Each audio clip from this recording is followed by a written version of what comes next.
are slightly late joining. So good morning, everyone, and welcome to this joint webinar with the Republic of Ireland. I'm very pleased that we're doing this together today. When we work through the slides, for those of you who are speaking, please remember you need to say next slide if you've got material to present, so that my team can move the slides along. So in that spirit, next slide, please.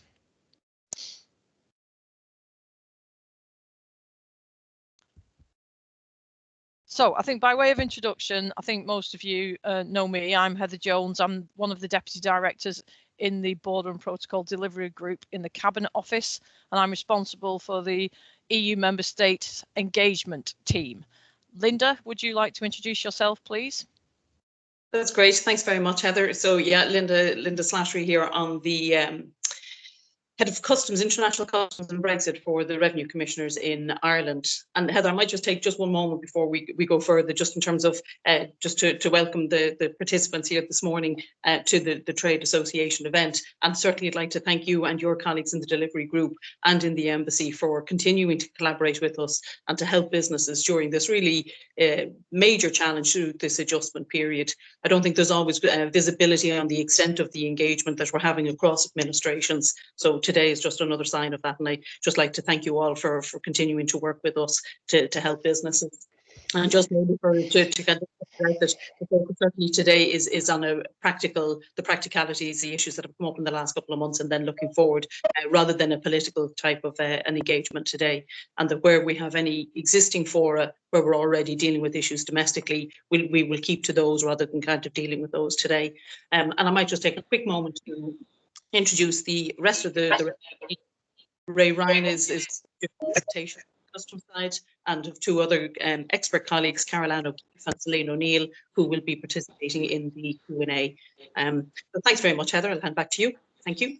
No, thank you for that too, Linda. And those sentiments come back from BPDG and our government colleagues to you too. I'll let my government colleagues introduce themselves, because I think they're used to doing this as well now. So without further ado, we've got a few slides just to go through to set the scene, which I think you've already done beautifully anyway, Linda, but we'll just go through them before I hand back to you to introduce the first session on customs. So next slide, please. I think we all know this, but it's worth reminding ourselves. Please stay on mute unless you're actually speaking. If you're not a presenter and you'd like to ask us a question, either put it in the chat or raise your hand if you actually want to speak, because this is a smaller event. There should be an opportunity for live interaction between yourselves and government colleagues, and one of my team or one of Linda's team will invite you to speak in whichever session that you'd like to ask the question in. Please keep your comments and your questions constructive and focused. We will be recording this session and we will publish it online later. There is a running order to today. Linda will introduce the customs sessions first, and then Helena will introduce from DEFRA in the UK will introduce the SPS session later. Please keep your questions to the session that they're appropriate for, otherwise your question might be missed, but we will of course take a record of all the questions that are asked either in the chat or live, and we'll answer them either today or as soon as possible after today, and we will circulate them after the event. Next slide, please. I think Linda's already covered this, but I think it's worth emphasising it again about the scope of today, that this is a technical session. The customs session is covering the current rules only, and that questions about July might be addressed today, but that's not the focus of today. The SPS session, however, is focused on both the current rules and the changes ahead for the 1st of April. The meeting today will also focus on movements between GB and Ireland, and this is one of a series of events. Northern Ireland Protocol is not in scope today, so any questions about the protocol or goods moving into or out of Northern Ireland will be covered in a later event. Land bridge movements via the short straits will also be covered in a later event. Next slide, please.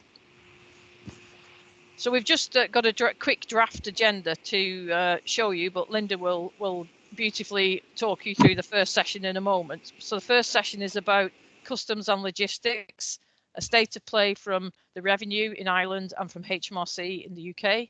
We'll have presentations from carriers, from hauliers, from customs agents, freight forwarders.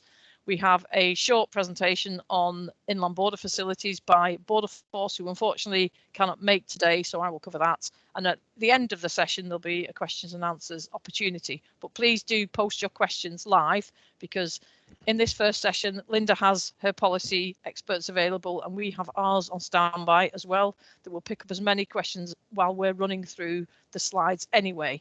The second session is an exchange of views on SPS, and also looking ahead to the 1st of April 2021. We have DEFRA, we have DAFM, and then we have our guests who are very welcome today from food and drink industry, from logistics as well. And there will also be a Q&A at the end of this session. But again, ask your questions throughout. And then Linda and I will wrap up after that session with a short closing remarks and an opportunity to ask any further questions and look at future cooperation. So that's it from me. Linda, could I hand back to you, please? That's great, Heather. Thanks very much. So yeah, we'll get straight into the customs element here, and we'll start off with a presentation from Ray Ryan on the revenue side, followed by a presentation on the HMRC side by Flavia Monto. And we will come back then. I'll introduce you to each of the presenters under each of the other themes, the stakeholders after that. So Ray, I might just kick off with you, please, straight away. You have about 6 minutes, and apologies in advance if I move any of you on. We really do want to make sure that we have as much time as possible in the Q&A, because that's really, I mean, expressing the concerns that people have is really critical today, but equally getting an opportunity to engage and provide some answers is really important as well. So I apologise if I upset anybody. I don't intend to, but I will be moving you on. So thanks very much, and Ray, we'll kick off with you, please. Thank you. Thanks, Linda. Good morning, everyone. My name is Ray Ryan from the Customs Division in the Revenue Commissioners in Ireland. As you all know, since the 1st of January, following the end of the transition period, the UK has been outside the EU single market and customs union, and this means a range of new formalities apply to goods moving to, from or through the United Kingdom, excluding Northern Ireland. At the outset of today, it's important to acknowledge that trade and businesses preparations for Brexit have been impacted by a number of false dawns and the fact that the EU-UK negotiations went on late into 2020. So it's clear that many businesses did hold off on their preparations pending the conclusion of those negotiations. In addition, many businesses who did invest in preparing for the new trading environment from the 1st of January 2021 significantly underestimated what was required to maintain the trade between GB and Ireland. This has presented challenges for businesses and for the two administrations. COVID has also been a significant factor, as we have seen a dramatic change in the nature of purchasing, with a huge increase in online transactions due to the closure of many shops and businesses. These are some of the practical challenges for us and for trade and business. As part of our own preparations, Revenue carried out significant work to increase our own systems capacity to cater for the increased trade with the UK post-Brexit and to handle the consequent increased transaction levels arising from the UK's new third country status.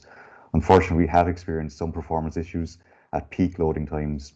We have reviewed the issues that led to this, and we are satisfied that the necessary solutions to prevent a reoccurrence of these issues are in place. Revenue has acknowledged and apologised for the system performance issues, and knowing the impact this has had on the trade and businesses. In the past few weeks, the system has been more stable and provided consistent response times for both traders and declarants. Revenue appreciates that the new regulatory requirements and the customs formalities present significant challenges and impose additional burdens on businesses, and these requirements can be complex, but it's essential that Ireland fulfills its obligations as a member of the EU and that we protect public health, food safety and product standards, as well as the integrity of the single market and customs union. Adjusting to this new way of doing business has led to practical issues for us and for businesses, and that's why we're here to talk today. So one of the things to emphasise is just how difficult it can be to deal with some of the practical challenges in a live environment, that is, as the goods are actually moving.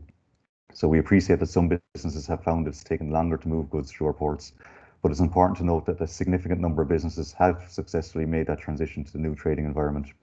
These businesses are successfully submitting customs declarations and receiving the associated master reference numbers, the MRNs, and they're using these MRNs to create and pre-populate the pre-boarding notifications, which are a requirement for using the ports. While some businesses have faced issues in terms of importing goods, Revenue, as was the case in the years leading up to the 1st of January 2021, we've continued over the past 2 months to support trade and business collectively and individually in adapting to the new customs formalities and resolving specific matters brought about by the new trading environment. We continue to be solutions focused, and we're working collaboratively between the various administrations as can be seen today, and with trade and businesses, and especially the trade associations. We fully recognise that trade and business are best placed to advise on where the barriers are and to provide insights and inputs into viable solutions. Again, that's a key component for today's event. Currently, approximately 80% of the inbound GB to IE movements are being green routed on arrival, meaning that they can leave the port without the need for interaction with customs or other state agencies. For the remaining approximately 20%, certain goods are orange routed, meaning they need a documentary check or a similar control, and some goods are red routed, approximately 2 to 5%, meaning there's a requirement for physical examination or inspection of the goods. We are seeing a slow and steady increase, approximately 5 to 6% week on week, in the freight vehicle movements into Ireland from GB, which is indicating more businesses are able to meet those new requirements. As the economies reopen in the coming weeks and months, the volume of trade will also begin to increase, and revenue will continue to engage with new businesses as they come online and get up to speed with the new trading environment. Submitting all the relevant documents and customs import and the safety and security declarations for all the consignments on board coming from GB into Ireland significantly enhances the ability of revenue and other state agencies to carry out risk analysis and checks while the goods are en route to Ireland. So far, we are seeing that exports to Great Britain are moving relatively smoothly, but we do note that changes in GB from the 1st of April and the 1st of July may impact that flow. In relation to the information that's provided on customs declarations, if it's incomplete or the required documentation for SPS goods is not available, truck drivers and the goods they're transporting will be held up at Irish ports. So timely and accurate information and data is essential for all aspects of dealing with customs formalities. I'll just go through some of the common issues that revenue has encountered in the first 2 months. From the pre-boarding notification, we're seeing some cases where it's not completed correctly. So for example, where not all goods on board had a customs declaration associated with them, this results in delays waiting for the relevant documentation or declarations to be presented. On the entry summary declarations, there is complications around incorrect data being included on the declaration itself. Revenue has introduced a temporary easement. This is in place now, and it does allow businesses to engage with revenue to assist them with any issues they are encountering with the submission of the ENS, and use this temporary easement while they resolve those issues in conjunction with revenue. In terms of those pre-notification or supporting documents, they're not being provided to the Department of Agriculture, Food and Marine, or to the Environmental Health Service and the HSE in some cases, and again this leads to delays. Other issues around those documents are that the details on the documentation is not always matching with the customs declarations, and again this can lead to delays. So that there are some key aspects that we've encountered. Another aspect is in relation to insufficient funds to cover any customs duties and VAT in the payer's revenue account. This is sometimes linked back to availing of postponed accounting or claiming preferential duty, that these actually need to be claimed on the customs declaration, and in some cases they're not being claimed, and then the declaration is looking for funds and it's not in the account. So again, these issues can lead to delays with goods moving through the ports, and all the ones above could lead and have led to delays. So again, it's an awareness around those issues. We do have a list on our website in relation to some of the common issues, and we can send links afterwards if you need. Just in terms of looking ahead, we cannot overemphasize the importance of knowing and communicating the knowledge and the communication across your own supply chain, which the experience and the feedback over the last 2 months has proven challenging. Businesses experience difficulties, need to look closely at their own supply chains and talk to the other key players in the supply chain.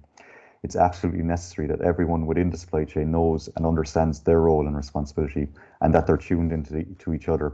So from the exporter to the customs agent, to the importer, the logistics, freight forwarder, haulage business, even down to the driver. This is not easily solved, and it does take time to build those relationships where they may not have existed in the past.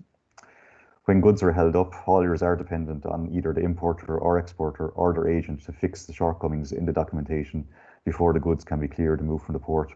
So sharing of the relevant information and documentation ensures faster resolution of any outstanding issues and enables the goods to move out of the port as quickly as possible. We have provided extensive information on the Revenue website in relation to the new requirements, including a series of practical webinars on example, importing, exporting, moving goods via the land bridge, and rules of origin, which is obviously another issue that people have encountered. And please use this reference material as it may help you avoid some of the pitfalls we've seen over the last 2 months.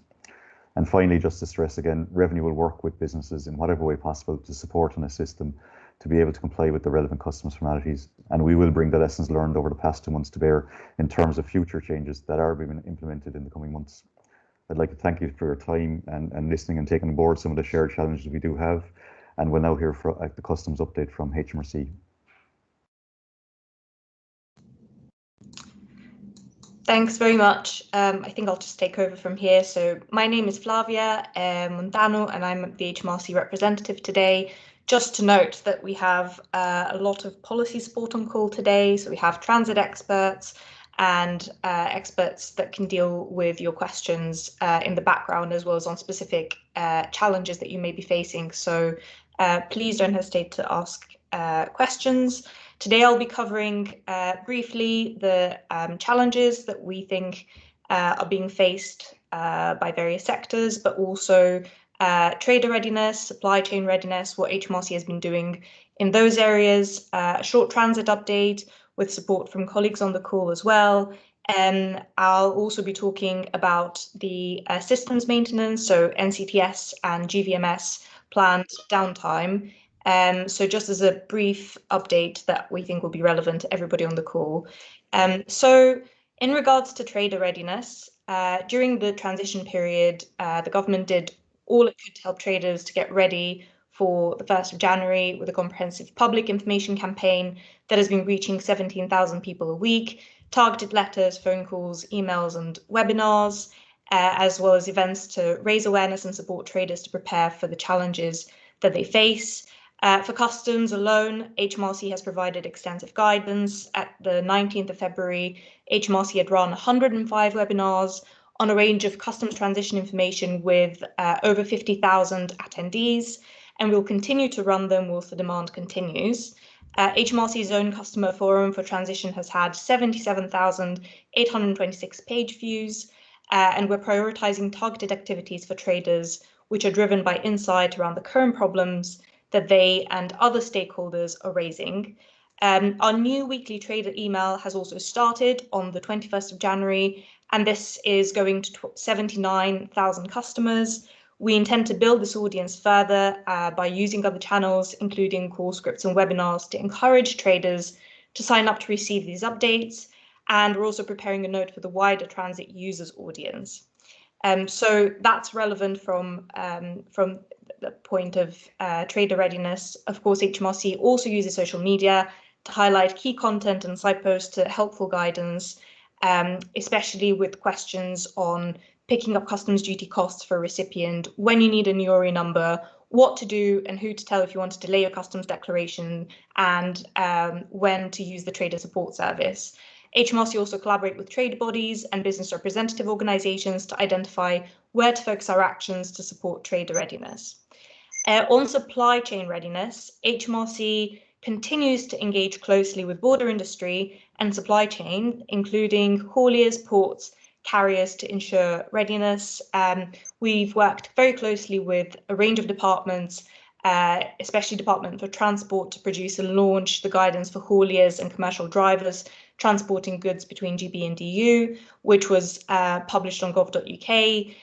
We also issued communications to hauliers on the 15th of January, advising them to use the inland border facilities other than Ashford, Waterbrook to avoid delays.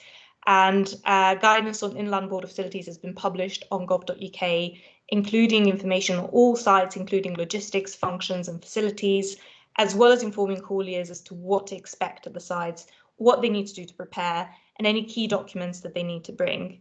HMRC and Irish Revenue held a joint webinar for hauliers on the 14th of January, reiterating requirements and boosting awareness and compliance, with particular emphasis on hauliers using GB to Republic of Ireland routes, such as Holyhead, and to detail the Irish requirements that had generated a high volume of non-compliance and potential turnbacks.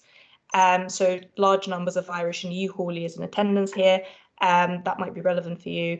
HMRC uses key customs stakeholder network, the JCCC, and 3 key haulier and logistics associations to cascade key messages on emerging operational issues, for example, transit, and any requirements for hauliers to avoid those issues. A short note on transit, after which I'll pass on to my colleagues on transit if they wish to add anything further at the end of this.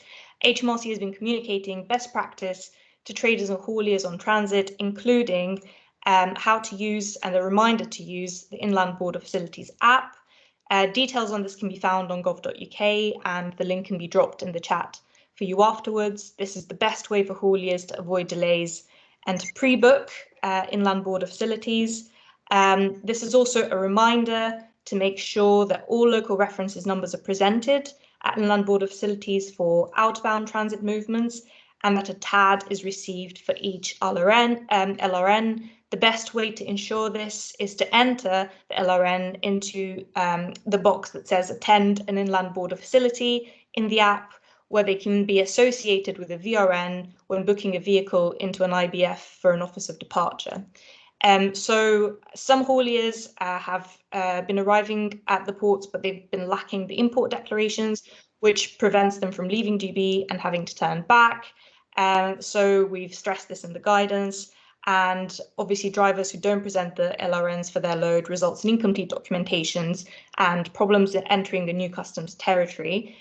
So our guidance is focused on raising awareness amongst drivers as to what they need to do, including leaflets. And again, this is mentioned in webinars and posters that we have been putting up online.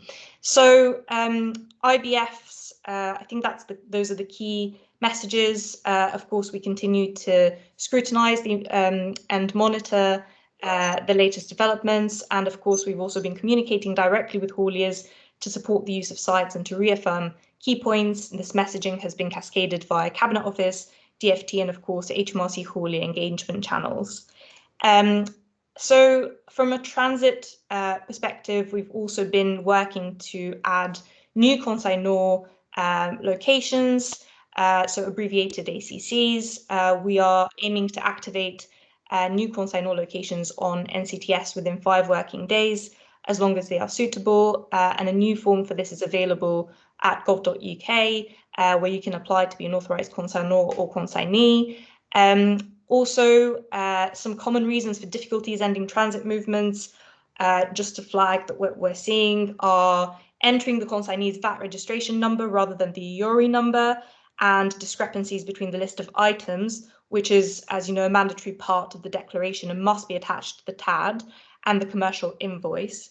So those are some common reasons for difficulty in closing transit movements, and my transit colleagues can speak to that in more detail after. And HMRC has also been encouraging more ACC take-up. So we've been contacting all authorised economic operators to ask about their intention to become ACCs, and we've been exploring new possible authorised consignor consignees locations. From a customer support perspective, HMRC has a 24/7 customer support model, and we've been iterating our operating model with redesign of customer support identified through issues and challenges that have arisen the last few weeks with transit in particular. We will continue to refine the model using customer feedback to channel frontline resource into meeting customer demand. We also have the Customs and International Trade Helpline, which is operating with extended opening hours. These are 8 a.m. to 10 p.m. during the week and 8 a.m. until 4 p.m. at the weekend, with calls being answered within seconds.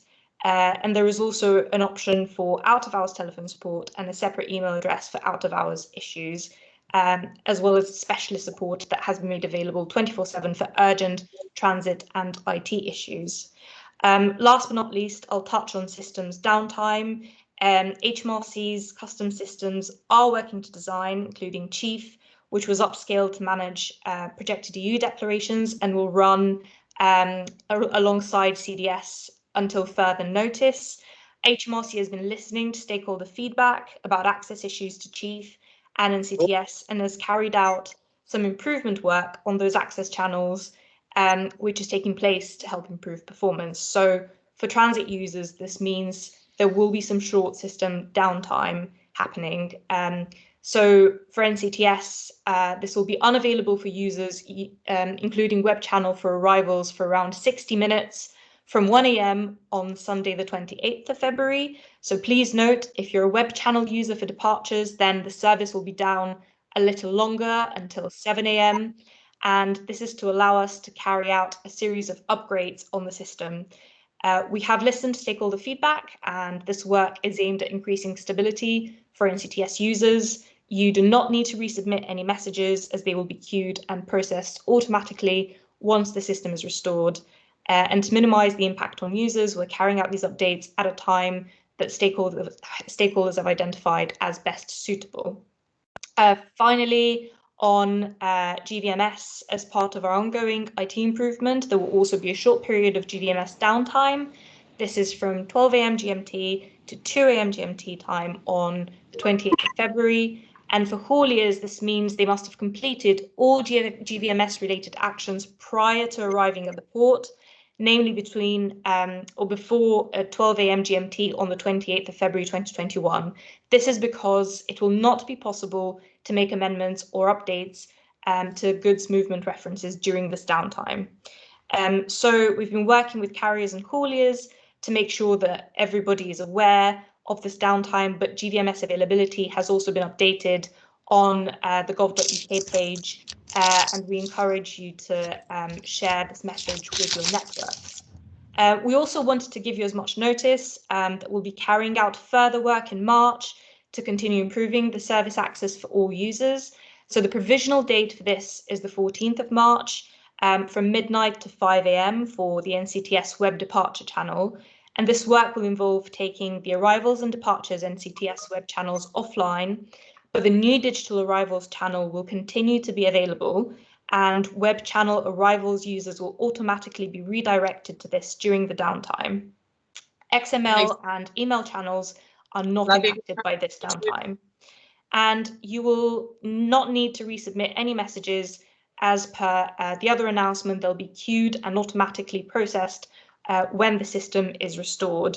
We'll be confirming the service availability, but details of all HMRC service availability are constantly being updated on gov.uk. As I've mentioned, I've got my transit colleagues on the line. Sophie and Brian, if there's anything else you wish to add, please feel free to do so now. I think we may leave it to the Q&As, because I think, Linda, I'm conscious of time. Does that sound sensible to move on? Absolutely. Yeah.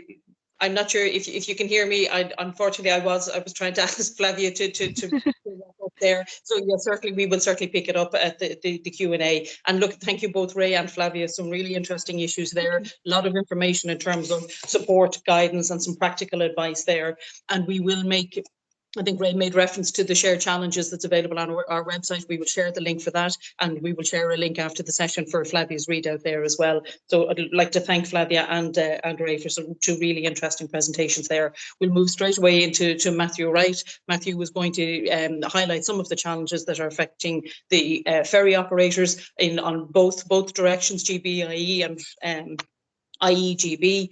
So from the Chamber of Shipping, Matthew Wright, please. Thanks, Matthew. You have about 5 minutes, please.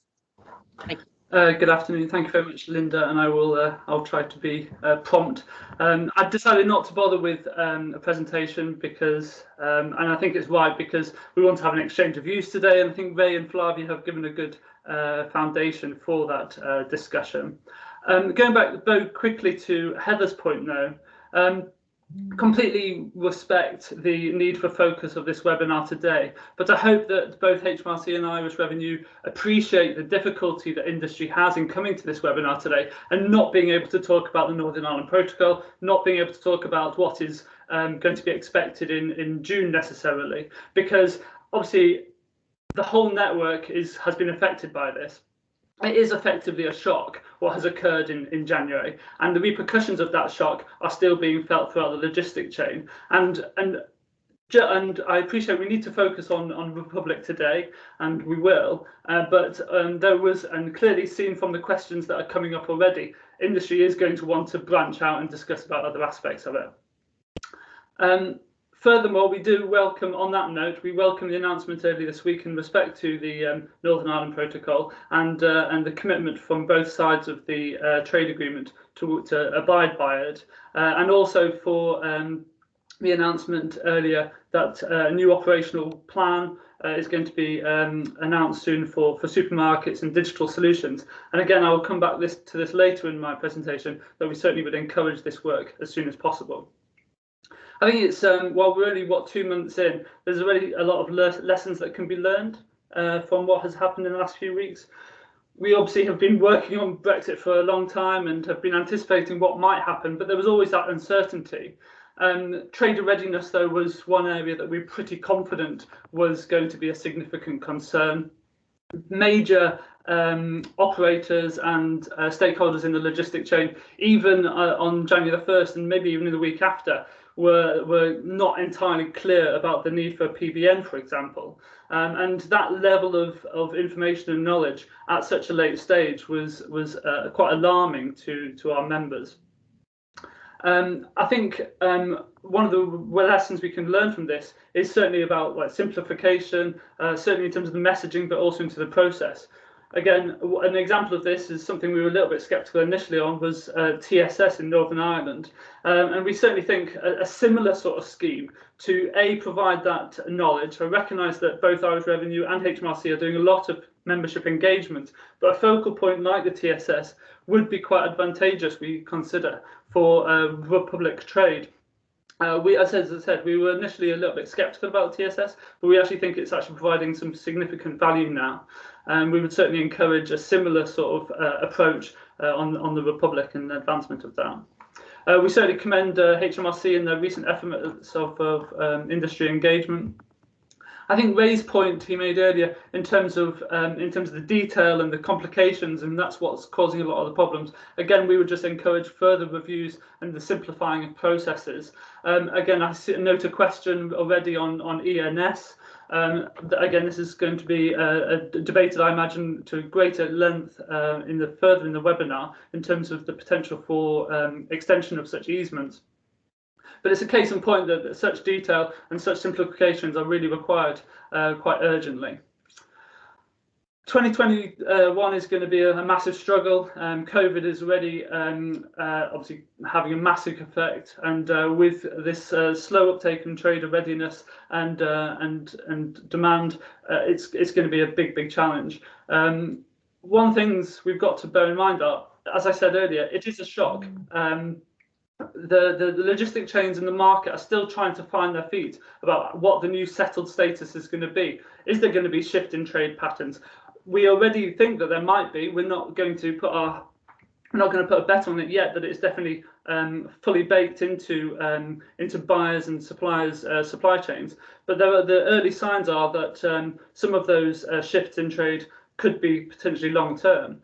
Whether they're good or not, we can't judge yet. But these big changes are already happening, and we always have to be quite keen to monitor them and work within the parameters that they sort of kick up, really. I think also another point that Ray said, and on that point, he said that he encouraged the logistic chains to talk together. As I said, we have to treat it a bit like a disruption at the moment. And while obviously the logistic chains will all talk together and work together, they are disrupted, and the same consistency should not be expected as maybe we had before. Again, there is a potential for trade distortion here. As I said, we are starting to see the effects in different trade corridors being used in different ways because of the change in processes expected between the Republic and GB. Again, I think it's still too early, personally, to say that they are long term and they are fixed, but we need to be aware of that, and that's why we would certainly encourage discussion maybe later on in the session about the effects on what maybe can be introduced and what can be learned from different corridors and brought in to assist with trade between GB and ROI. Last thing I would conclude with is really an encouragement, really. I would certainly encourage this webinar. We think it's a really good thing that the two authorities are working together and hosting such events. We would certainly encourage future events like this. I would certainly encourage the agreement of objectives at the end of this meeting so that we can work towards collectively towards making some progress for future meetings. But I would also sort of encourage a real shift and step change in activity towards the trade specialised committees as per the trade agreement. Again, not specifically for this webinar today, but certainly we see that as a forum where we can resolve many of the things that will be discussed today, and recognising the challenges that we face in terms of trying to encourage a system that is compliant within the customs union, but that's specific for the demands of Republican GB trade. Certainly, an increased focus and an encouragement of engagement with industry towards the TSC would be beneficial. Thank you very much. Thank you very much, and thank you for your brevity. I know that was a whistle-stop tour of the issues for the carrier, so appreciate that. Also, I appreciate and acknowledge your frustration, or your sector's frustration, in terms of the limitations of this session. But we're already seriously going to be under pressure to cover the amount that we want from trade associations, and we have committed to having further engagements, even throughout March, in terms of some further focused webinars on specific issues. And you will be aware that we have domestic forums to deal with some of these issues, that process is already up and running. So as you mentioned at the end there, excuse me, in terms of single market compliance, we are totally open, and I know the GB side is in a similar vein. We are totally open to seeing what can be streamlined, what can be enhanced, whether it's systems or processes wise, within the obligations, the legal obligations that we have. We are totally open and disposed and engaging with trade and businesses to see what can be smoothed out in terms of this really difficult, challenging adjustment period. So look, thank you very much for that, and we will address some of the issues on the Q&A. So look, really quickly, I'm going to move straight into the logistics side of things. We have two speakers. We have Sarah Lowdy from Logistics UK, and we have Eugene Drennan from the Irish Road Haulage Association. So Sarah, can I hand over to you, please? You have 5 minutes. Thanks very much. Thanks. I'll be brief.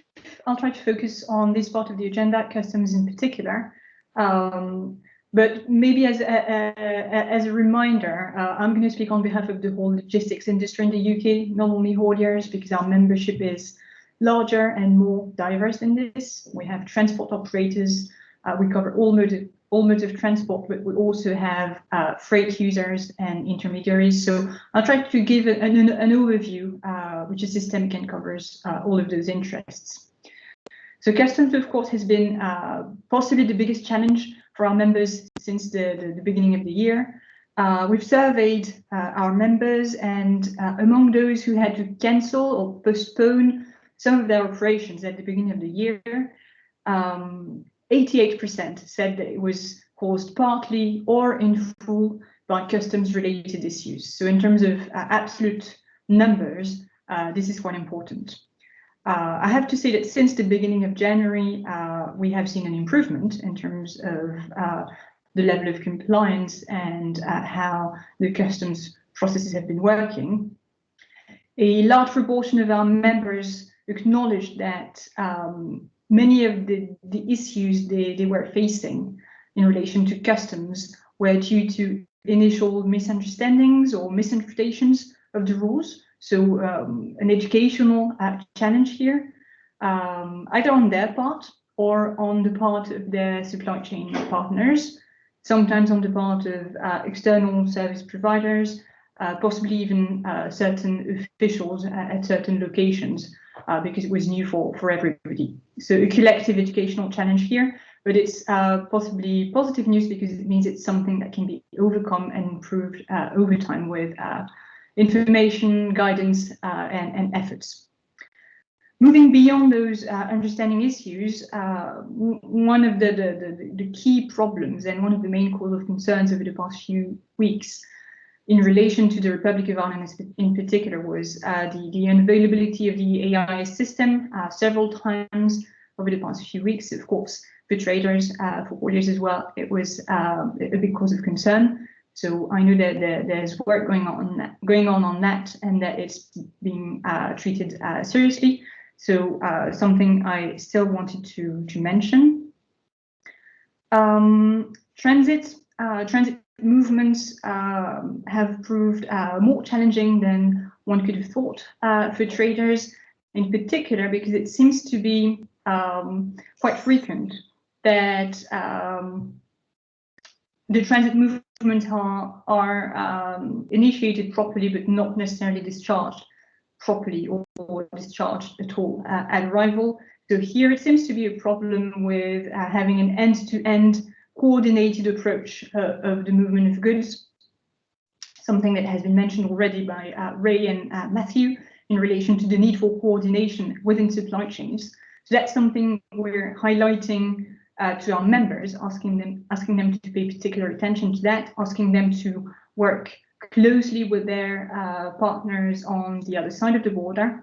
And that's also something that could possibly be improved with slightly more focus on end-to-end requirements in official guidance, which is being produced by governments. So possibly an area for improvement here from all actors involved in international trade. And maybe to finish for this first overview, moving slightly away from customs per se, but I can't afford not to mention some of the issues that our members have been facing in relation to sanitary and phytosanitary requirements. We can elaborate on that in the appropriate part of the agenda. But the fact that the requirements have not been absolutely harmonized between destinations, meaning between the different EU countries, has been difficult, in particular in relation to the details of how export health certificates needs to be filled. But I'm happy to speak a bit more about that later when we reach that point in the agenda. Thank you very much for that, Sarah. And again, thanks for the brevity. I know we really are trying to squeeze in an awful lot into this. And thanks for some very practical suggestions there in terms of where the gaps are, the information and guidance gaps might be. So can I invite Eugene Drennan from the Irish Road Haulage Association to give a flavour of the issues for that sector. And again, Eugene, you have 5 minutes. Thanks very much. Thank you, Linda. No, I won't burden down to all the issues other than we've had plenty of them. I want to thank you for inviting us all onto this platform this morning. It's great that the industry is included, and to let our colleagues in the GB side know that Linda's principal officer and her colleagues and I have had long and sometimes tough discussions for about 5 months now, trying to prepare and get there with this. And we have developed on the Irish side. You know, we've come a long way from where we started. I'm refreshed to hear Matthew Wright's comments. I would concur with them. I've called for this meeting for quite a while. It was very necessary that the EU or that the UK and Ireland would have this meeting, because leave the politics outside the door. I would appeal to people on this in their different, whatever you're in charge of in your different realms, that you think outside the box for both for Ireland on our side and the UK to streamline the business between us and to get it working efficiently again. If I can quote Matthew Wright just there, he came up with a beautiful one, that we'd have systems compliant but specific to UK and Ireland. That's a gem of a quote. And also he said that when we get to the settled status, the effects on the market, that we can minimize them. Brilliant. I've no doubt that in what just I've said, I don't represent this these people, where I'm going to quote now, but to give you an illustration of that, the trade in horses between Ireland and England, the very, very, very big business between the two countries, is virtually specific to us in how we do it and what we have. And they have been caught in a quagmire, and it's not simple for them. And I, for one, and I know somebody from the freight side there is very saddened that I'm not heading for the Cotswolds and the Cheltenham Hills in about 2 weeks' time. But moving on for that, I have no doubt that from these meetings and these, as we go through the sequence of them, we will have to go to Europe with an ask from both countries, and to quote Matthew again, they'll be system compliant but specific to our two countries, and to help in the streamlining of our business, how we go about it, and that we can still trade. The shock to business, the big change is really huge. And we have a lot of trade to do between the two countries, irrespective of what the tariff is, irrespective of what the politics of the two countries are. To get business done, we need to streamline it and move it. And to that end, just on the overview of about 3 things that we would have seen happening in the last while, and that we need to get perhaps improvement on, is that the two systems would talk to each other. that we would find a way of having an API that if we declare on the Irish side on the exports that it would be uploaded to the UK system and vice versa, that we would negate the use or the need for some of the declarations and the uploads in the safety and security in particular. That came along because of 9/11. It's not really shipping focused, it was just an add-on because of the fears. It should be done perhaps within the MRN declarations, the tick of a box, and be accepted as such, because it is actually the producer of the goods, whether manufacturer or warehousing or distributor, that knows what's going on the trailer, that knows what's traveling. And if they sign up to say that they are, that it's a true and proper declaration of what's on there, well, then that's the safety and security of it. I don't think we have many people in haulage or in trucks or truck drivers who are, looking to blow up to ship in the Irish Sea, and I think it's far-fetched that we overburden ourselves with such. Also to the PBN or whatever system that will come from the UK side, I think this could be streamlined to do a lot more for us. I actually think the system itself within should produce the PBN when all the MRNs are created, and likewise, because we've looked to shipping to do the transfer of and the upload of some of this on their Wi-Fi, and it varies from shipping company to shipping company. We are seeing an overburdening or a delay with the creation of a RED or a call to customs by changing the ferries. If we miss one ferry, we come on another. And it's only, a paper exercise that has changed slightly, but it creates within the systems the need to call to customs, which isn't needed. So that has to be streamlined, because we constantly change ferries for a varied number of reasons. We've no choice, and the flow between us is so big that we need that done without creating further delays. I've noted transit will come up at another forum, but it is vitally important to us that it is seamless and streamlined, and that we find new ways of terminating our T-farms or moving through the UK. And likewise, that the UK to get to Northern Ireland, which is not on the agenda this morning, but that transit will be seamless, and that a protocol for doing so would be worked out. I think that is the main things. Oh yes, mainly on food products, but on regular products that transfer between the two islands, so in such large volumes that we may move to a different system of identifying the product as indigenous to Ireland or indigenous to the UK, with no outside influence of any other ingredient from another country, or if there is the influence of that ingredient, it would be noted, and that a register of these products that may be able to move to the system, the operational plan for the supermarkets, something similar for regular loads. And also, whoever was there on tariffs from the UK side when they were talking of the tariffs at the GP side and paying duty. We have had some issues here with TAN accounts and the transfer of steel and where the money goes and how it's taken.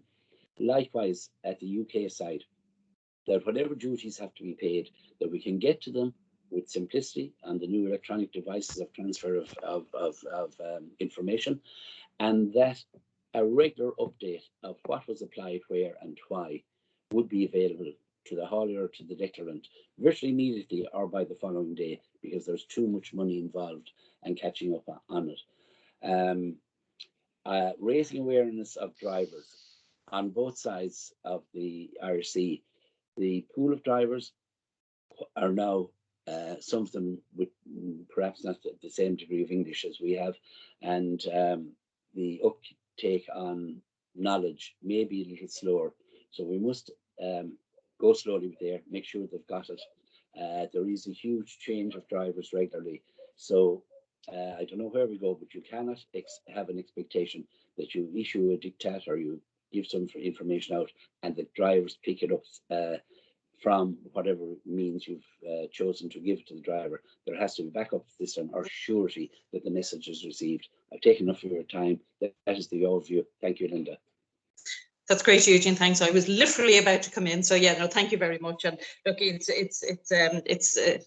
I note yourselves and the carriers, the ferry operators are on the same page on a number of your concerns there. So pleased to see that you're in that same space. Look, I think there's some really interesting issues that have been brought up there by Sarah and by Eugene. Some will get an opportunity to pick up during the Q&A. Some will get an opportunity to address in further focused sessions that we will have during March. We're going to pull, just in the focus on the time here, we're going to pull the Inland Border Facilities presentation, and that will be circulated. So we're going to conclude the customs session now with the customs agents, freight forwarders' perspective on the practical challenges that they've been experiencing in the last 2 months. So I'd like to invite Mark Stevens from FreightLink. And Mark, again, please, 5 minutes. Thank you very much.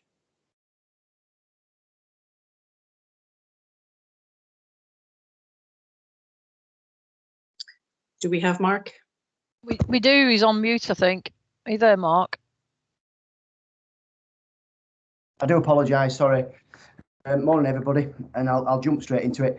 I think from our point of view, one of our greatest challenges has been is from an education point of view, we must receive 200, 250 inquiries every single day, and we have to just sift through those customers, and we accept the customers that are actually the best prepared.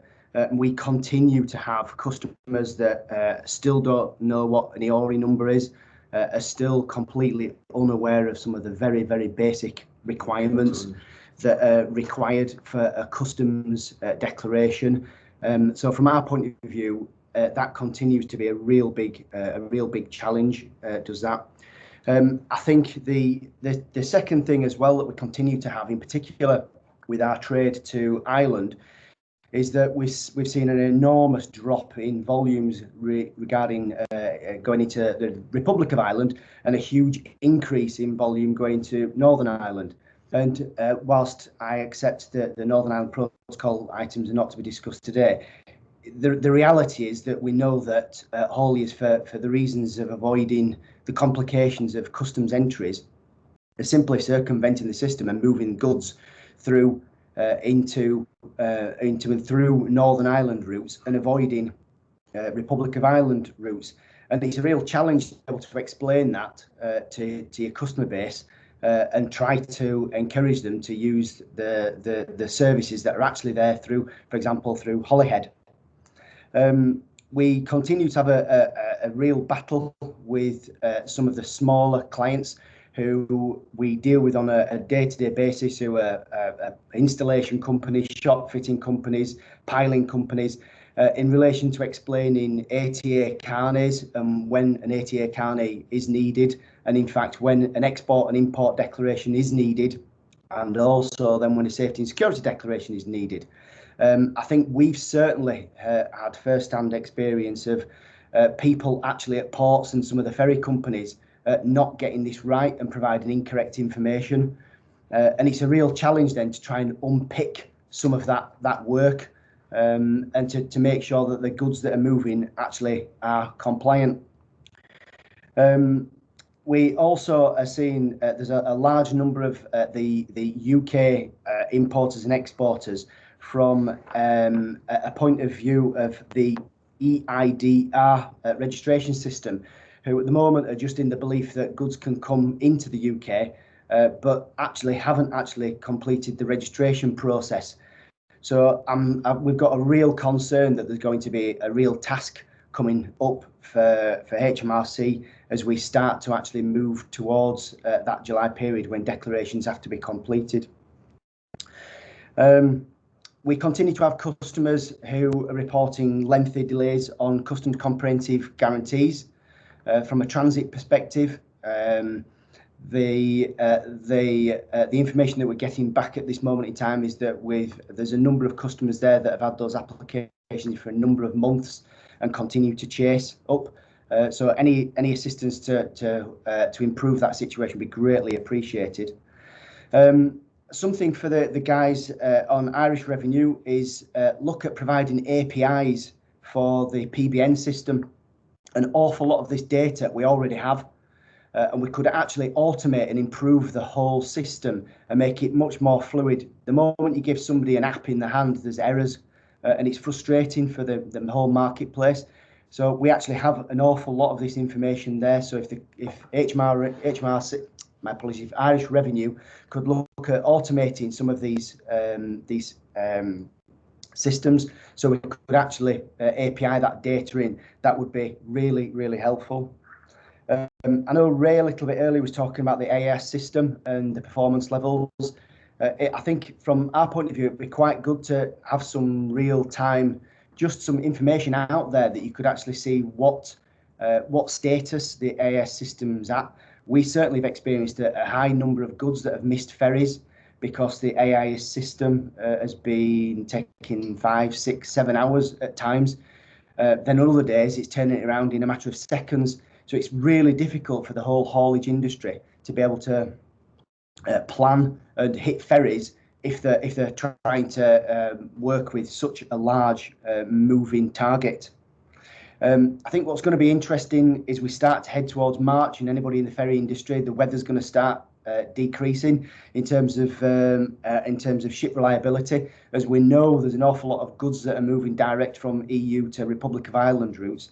I think there's going to be an awful lot of pressure will start to come on Holyhead services as we start to move towards this period when on 36-hour crossings direct into Dunkirk, as an example, that route will start to become less favourable. I think you'll start to see a big increase in the traditional traffic, and that will mean that there's going to be a huge amount of pressure start to move towards the customs brokers and the traditional systems and the routes that traditionally goods will move. So it's going to be interesting to see that. And my final point is, I guess, from feedback that we continue to receive from Irish importers, is there continues to be a lack of understanding of the fact that goods, EU goods that have landed in GB, they'll lose the EU status, and we continue to do declarations, a high number of declarations where the orders get cancelled because there's duties involved, and all of a sudden. So I think from an overall education process, I think there probably needs to be a little bit further work needs doing on that particular part. So thank you very much. That concludes the points I wanted to raise today. That's great, Mark, and thanks very much for that. A very practically focused presentation there, and some there in the Q&A we will address some of the issues, and there is some good news on some of the points in terms of some developments. And I'll just pick off the AIS issue that you mentioned straight away in terms of the stability, and I know Ray referenced it earlier. Absolutely, we did have problems in terms of peak loading, and we're confident that they have been resolved now, but we're constantly monitoring the load and the performance of the system. So again, on behalf of Revenue, certainly apologise to all trade in relation to the issues that arose there, but we're confident that has been rectified. So yeah, look, absolutely acknowledge the problems there. So look, we're going to move into our final speaker very quickly. Just really do want to try and make sure that we have a bit of time on the Q&A, and that we get to, just to reassure you, a lot of the questions that have been going into the chat, they are being collated now, and we're going to be jumping straight into the Q&A as soon as we finish with our last speaker now. So Tom, last but not least, Tom Thornton from the Irish International Freight Association, if we could have your views on the experience so far. Thanks, Tom. Thanks, Linda, and thank you for the invitation. You can hear me okay? Absolutely, yes. Yeah, great. So yeah, I just reflect a little bit there on what Mark said. I think there was one word he came out with there, which is pressure. And certainly the pressure has been quite intense for the first few months on the customs brokerage community here. And I don't think you have seen anything like it's going to get on the UK side until you start ramping up maybe by July. So far, our experience of exporting into the UK has been quite positive, but that I think is mainly due to the light touch approach that you've been taking. And gradually, as you ramp up, obviously, it's going to become more difficult for us to clear the goods into the UK. I would be concerned, and Mark kind of referred to it, I would be concerned that there's possibly a high level of non-compliance with declarations going into the UK. People don't seem to understand the EIDR concept. And I do think there's going to be a huge challenge for HMRC to reconcile declarations in the future. But that light touch has allowed freight to flow, which has been very useful. Where we took our shock right from day one, right across the European ports, you've had an easier lead in. But I would be worried about what you're going to face, the challenge that you're going to face first of all in April and then later on in July. There is definitely a serious lack of understanding with UK importers as to what the procedures are and how they register and enroll for EIDR or CFSP or any type of declaration. In fact, some of them still don't understand that declarations are required at all. We find that Irish exporters quite often are trying to sell on a type of a DDP, although it's not quite DDP because they don't want to be paying the VAT on the Irish side as such. So they're trying to find a way to deal with DDP, but really it's DAP cleared. But they're only offering the clearance as part of the service because they don't want to disrupt the supply chain too much, but they're not trying to take responsibility for the payment of VAT for the UK importer. But there is a lack of understanding with the UK importers of what their responsibilities are. I think as you ramp up on the UK side, it's really vital that we've complete clarity about what your requirements are going to be. There are good lessons to be learned from what we have experienced. One thing I would say is that help desks, which are 24/7, need to be manned and need to be available. And if you've planned for a certain number of people, treble it, because we are finding here that the systems, when we phone, the help is just not available. And then we get pushed into an email and then it takes quite some time to get answers. And it's just delaying trucks, just causing Eugene and his members serious problems at the port, because we cannot deal with the issue because we cannot get access to the people who are dealing with that particular declaration. And indeed, we should, I believe, have officers identifying themselves when they're dealing with a declaration. They should identify themselves so we can liaise directly with them. We do have that with DAFM on this side, but we don't have it so much with revenue. But I would recommend it for yourselves that we can identify an officer and deal with that officer so that we can get the system moving and keep the freight flowing. We know there are going to be officers there who will not understand the system as well. And we know there's going to be a gap with brokerage in the UK. We are already being encouraged to do brokerage in the UK for our Irish customers. And we know there's a shortfall in the number of brokers available on your side. And it's going to be a massive challenge as you start layering on the different systems that you want to bring in. And certainly when we bring back in the ENS on this side, that emergency one is no longer so easily available, and you start layering on your safety and security declarations and the GMRs, it's just a massive workload that we have to face. And for many of us, it is kind of disheartening, because you do wonder what real practical use are these declarations actually bringing to the table. When we have an import declaration and an export declaration, is there no way we can make the system work better and more efficiently so that we don't have to make these additional declarations on IT platforms, because it drags time out of the system always.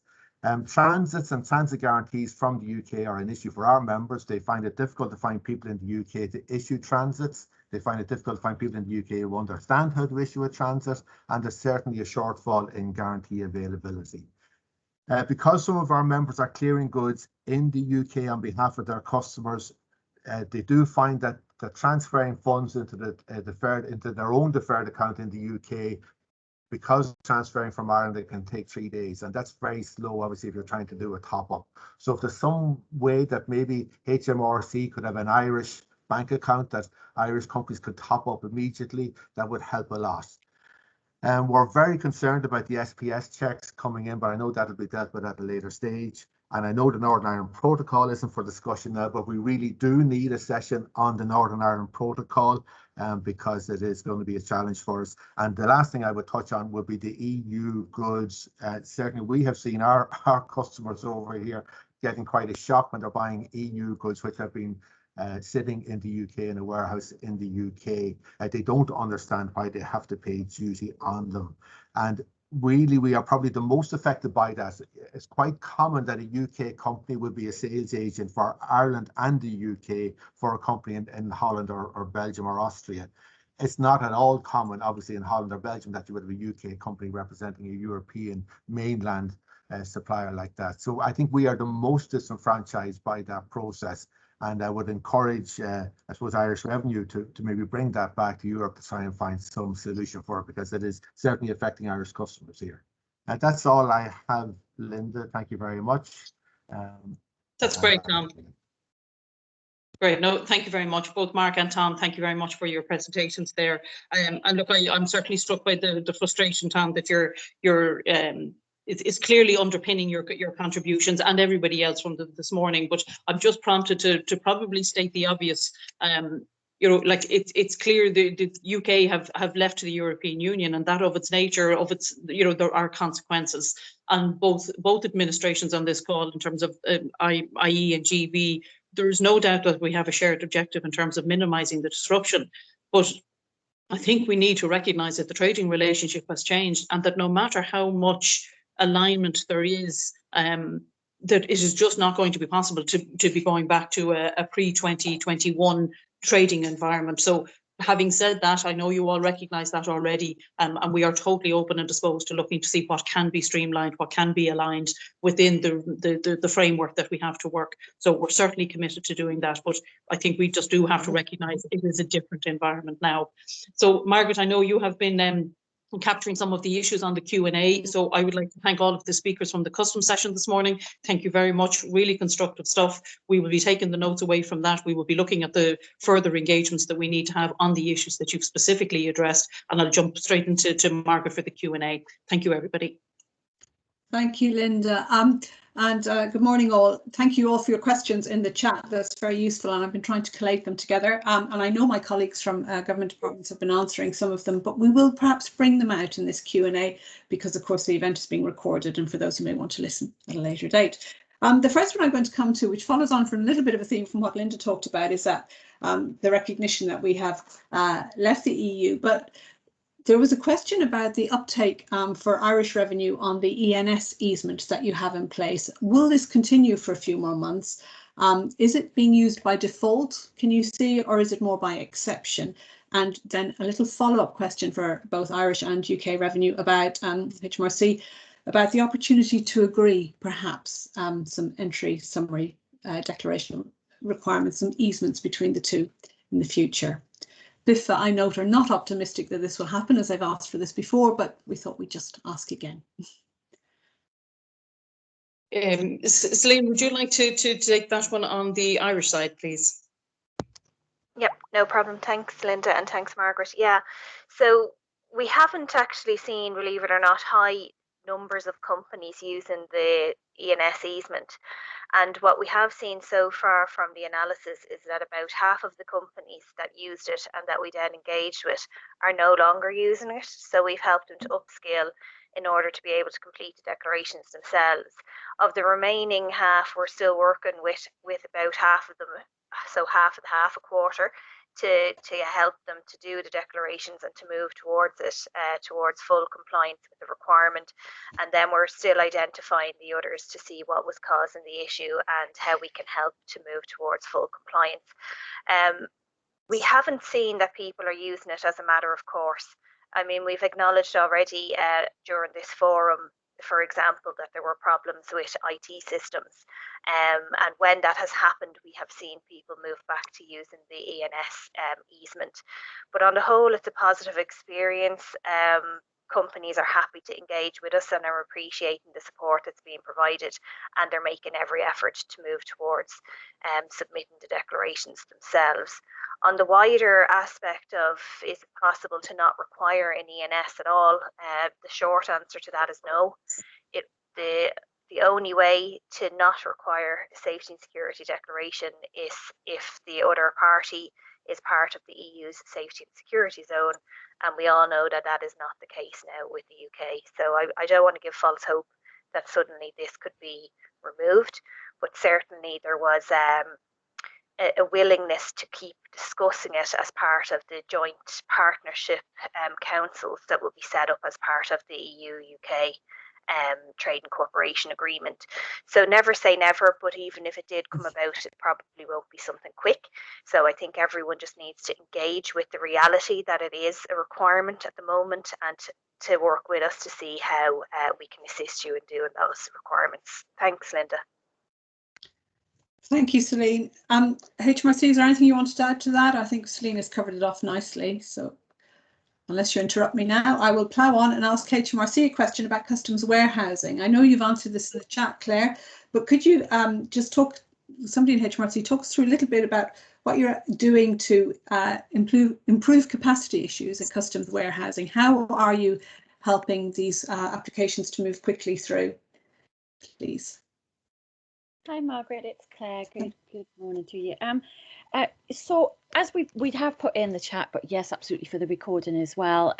HMRC made some major changes. So a customs comprehensive guarantee is not a requirement for customs warehousing in most cases. And we also moved to that position for a range of other special procedures as well. So we're looking to do as much as we can. Flavia did cover in her presentation that we're trying to do a lot around streamlining for existing authorised consignor consignees. We're actually currently turning around adding on new locations for those existing authorised consignors within 5 days. And on the more general point of authorisations and applications, there aren't any backlogs. Absolutely accept, I think a couple of people mentioned customs comprehensive guarantees and the problems with getting those fully updated. Actually, generally, if everything's completed correctly, those are turned around within 10 days. However, the problems arise where people need to make changes and the details aren't quite correct. And do remember that we are bound by CTC conventions on those. So we can't just rubber stamp it from an HMRC perspective. It does need a full bank guarantee in that case. But where we can, we are streamlining as much as possible. Thanks, Margaret. Thanks, Claire. That brings me nicely on to a question about CTC challenges. And one of the participants has flagged the issue with the 8-day life cycle of a TAD, a TAD. Is it possible to be pragmatic under the Common Transit Convention? And if not, are there moves afoot to discuss how this could be reviewed and allow a little bit more flexibility? That's for both Irish and or UK revenue colleagues. Yeah, Celine or Caroline, jump in here. Yeah, sorry. Yeah, Margaret, I might come back in again there on that one. Now, I have to preface this answer with the fact that I am absolutely not an expert on the transit procedure, but my understanding is that when the transit is being commenced, so when it's being raised and all the details are being entered, you have to give your expectation of the journey and how long it's going to take. So there is leeway, I think, in originally when you're setting up the transit and making the declaration. Now, there is a requirement, obviously, that the goods move by the most economically justified route. So you can't have, you know, a really extended length of time for the declaration to last. But there are also allowances within the procedure that if something goes wrong or if goods need to be diverted to a different port or anything like that, that once you notify the relevant transit offices of the change, they can work with you to do that. So there shouldn't be circumstances where transits just aren't accepted because of a time lag, but you do need to update the relevant offices of any changes and the reasons for them, and they need to be approved and noted on the transit accompanying document. Yeah, and just Sophie Bodley here from HMRC transit policy. But yeah, just to reiterate those comments that when you are making your transit declaration, you can extend it beyond those 8 days. So if you have been experiencing problems, or then recommend that you do so. And understanding that there are, you have to be sort of reasonable on how long you expect that journey to take, but given the circumstances, I think sort of having flexibility within that and expecting that there may be a few extra days or things that you're planning for is more than reasonable. So it shouldn't be that your TADs are kind of timing out, so to speak. I hope that's helpful. Thank you both. And I have one, I think perhaps maybe one last question, Linda, in view of timing. What do you think for HMRC colleagues? A lot of the speakers referenced the changes in July, that the moving from EIDR into normal customs declarations. Could you tell us, HMRC, what we're doing to ensure that those declarations can be done properly and that the detail will be in place? Is there a large training program involved? Is there more we need to do? Hi Margaret and everyone. I can pick some of this up actually, because so first of all, thanks to some of the people on this call who we've sort of already had a bit of deep dive conversations with about kind of potential compliance issues with the staging of customs controls for imports for GB. So, you know, we are aware of those kind of issues. I think what we can say at this stage is there's a couple of things in terms of actual non-compliance. You know, we do treat that very seriously, and so we are kind of looking at those issues with our compliance colleagues, looking at what is sort of unintentional non-compliance and where there's potentially, you know, intentional non-compliance, and how we kind of resolve both of those, and what's the HMRC and like wider government response to those. In terms of kind of unintentional, we're doing already a lot of kind of work to see if we can urgently kind of boost awareness and compliance of the current process. So we are hearing where, you know, there are instances where, for example, hauliers or those responsible for moving goods from EU to GB are just, as sort of flagged earlier, are kind of just moving them on the assumption that they are going to be subject to delayed declarations and under the EIDR process, and just using the EORI as evidence, and then actually the importer isn't planning to follow that process and actually wanted to do a frontier declaration. So what we are doing is kind of looking at all of our kind of comms channels and some opportunities to put some quick fixes and messages out to our traders in terms of kind of our letters and bulletins and other things, just to make sure that the person moving the goods and the importer or somebody responsible for that side of things kind of agree on what the process is that they should be using. So we're certainly looking at quick wins for unintentional non-compliance, but at the same time we are sort of speaking to you know, external stakeholders, many of which are on the call now, and others,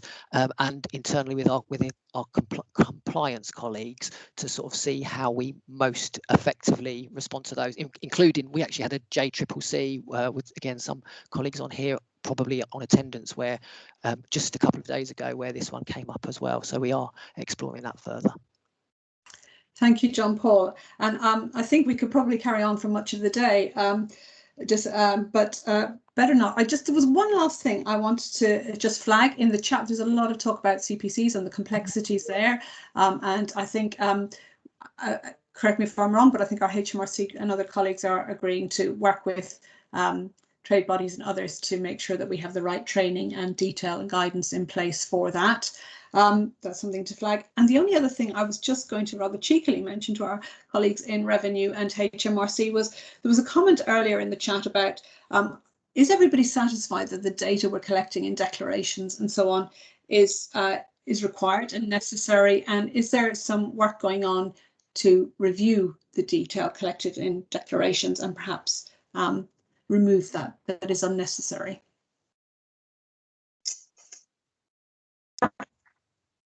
For one, Margaret, I think that's a very good question. I'd say there's a lot of extra data or repetitive data, and we could streamline that. That's what I'm saying about the safety and security could be found in a box with the MRNs. Likewise, some of the, I can't think of it off the top of my head now, but I think it's, you know, if we go on to agriculture and even though it's not up at the minute, physiosanitary, it's already gone into the MRN, a lot of that data, and repeated again. And then the system's not talking to each other, which I've referred to. I'm not going to overburden, but all that to simplification for sure and get trade moving. Thank you. Okay, Eugene. Margaret, Caroline here, just to say, like on the Irish side, I mean, we already reuse a lot of data. We use the PBN, negating the need for Tradesight to give presentation notifications. And in relation to the PBN, just to address a question we were asked earlier, the APIs are being developed to allow for the automated population and creation of the PBN. So we make information available on that closer to the time. But we are reviewing, you know, where we can reuse data that has been submitted to us, and through our engagement with the trade and the feedback that we have gotten on it already. So that is where legally possible under UCC, we are looking at any of the possibilities that we can to reuse data. Thank you, Caroline. Claire, John Paul, is there anything you wanted to add for HMRC, or shall we move on to SBS? So I was just going to echo, Margaret, something that Celine said earlier on. You know, we do have to be realistic about what we can achieve within particular timeframes.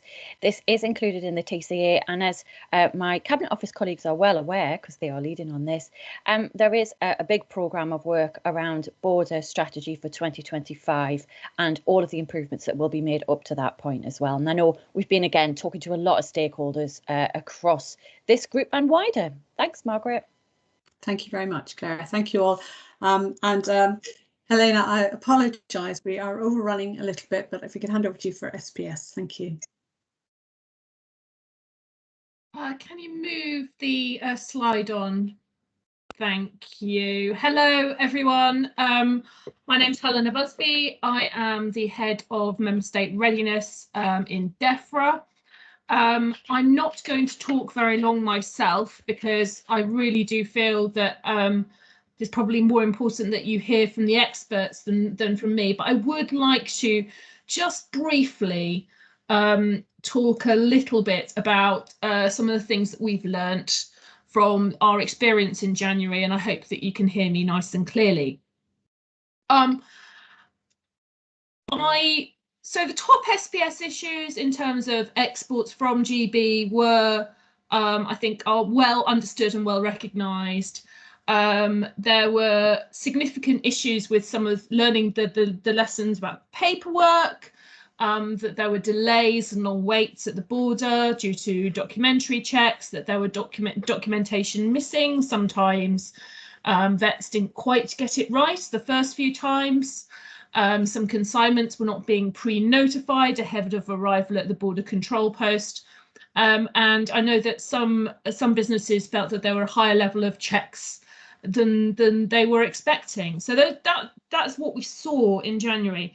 And I have to say thank you to businesses on both sides for continuing to learn, improve, and I think we are definitely seeing, not just in Ireland, but across a lot of the member states, that gradually the paperwork and the systems and everybody is getting far more up to speed and things are going more smoothly. But there are still a lot of lessons that we need to learn, and I have to say that they are being learned. And I have to say that I do work exceptionally closely with colleagues in the Republic of Ireland. Indeed, my colleague Damien Flynn, we meet, or he meets with colleagues of ours on a sort of at least weekly, possibly bi-weekly basis. So just to reassure you that there is exceptionally close working as we start to get ready for the next stage. So there are further changes coming in, and I know that there have already been a few questions around those. There are some phased import controls in April and July. And I have to say that there will be some further information about the exact phasing, which is going to take place probably later today or certainly over the weekend. So if it is okay, I would like to promise that we will provide that information to you as soon as it is available.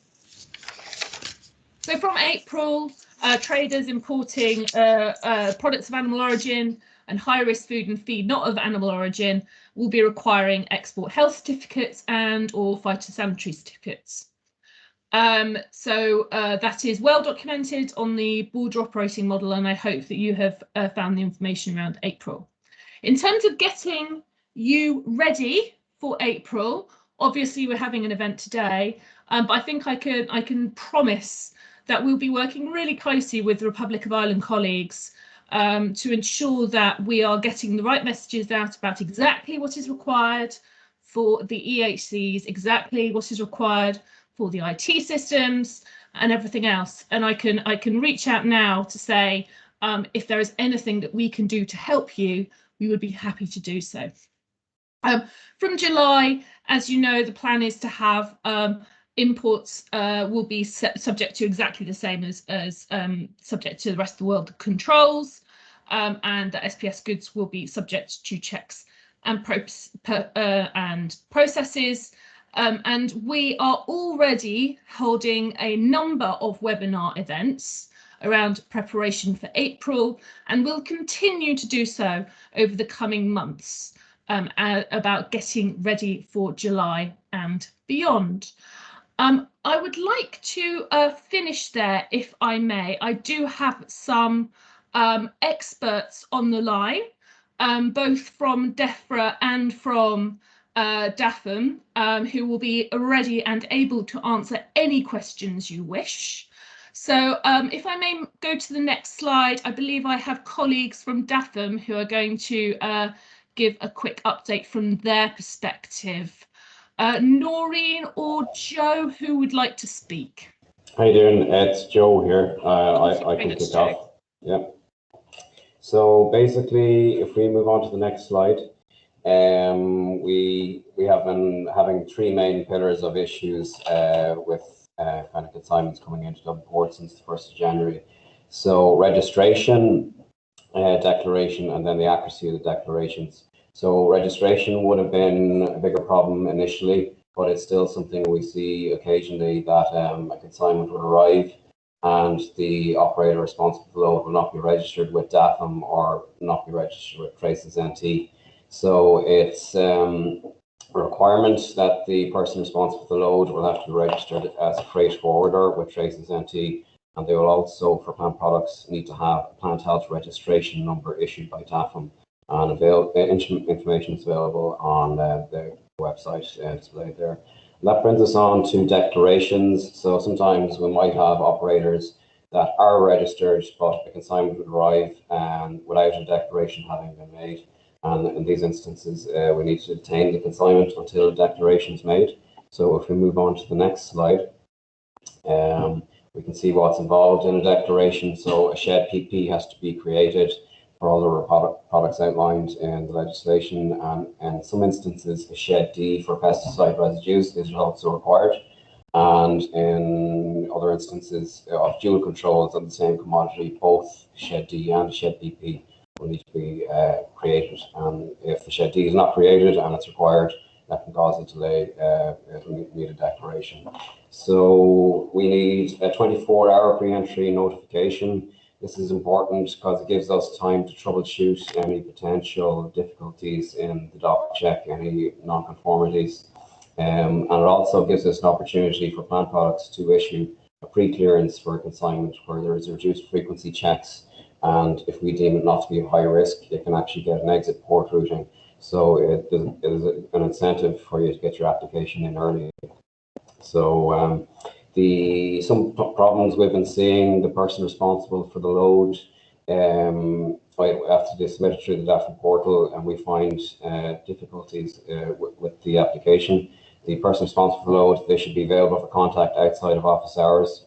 Basically, if it's an easy fix, it could be just a page of document missing. And if they're not available to solve the issue, it would cause delays when the consignment arrives if the documentary check isn't closed out. So we have three mandatory documents that we require. We need a phytocert, customs declaration, and an invoice.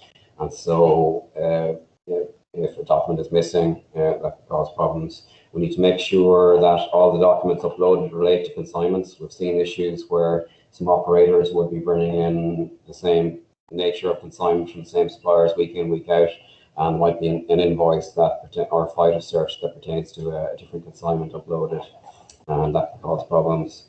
So also on the supporting documentation, we will have to have all items matching across all the three mandatory documents.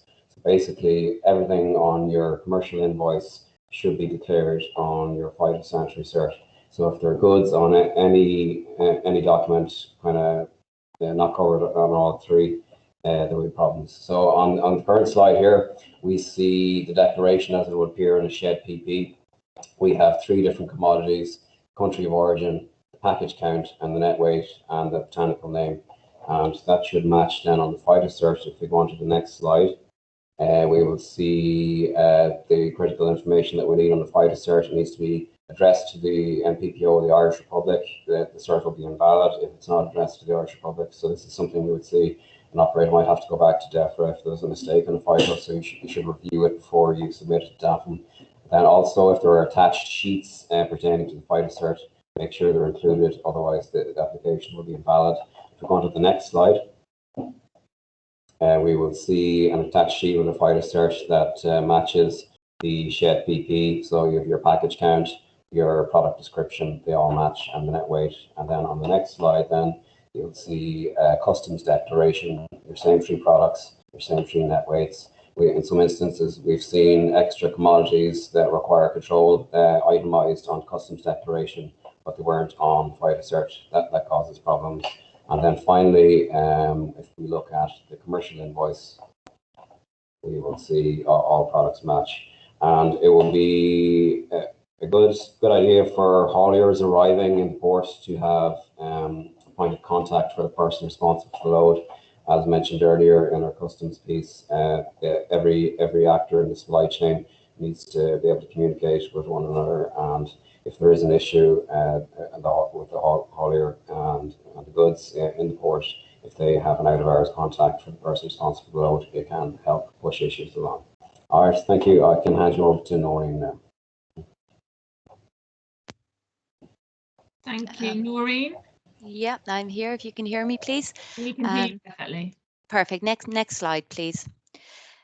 So I suppose I'm looking at the import of products of animal origin and live animals from GB into Ireland, and I suppose just to give you our thoughts on those commodities since the 1st of January and what's happened. So we're seeing a significant increase in throughput, obviously.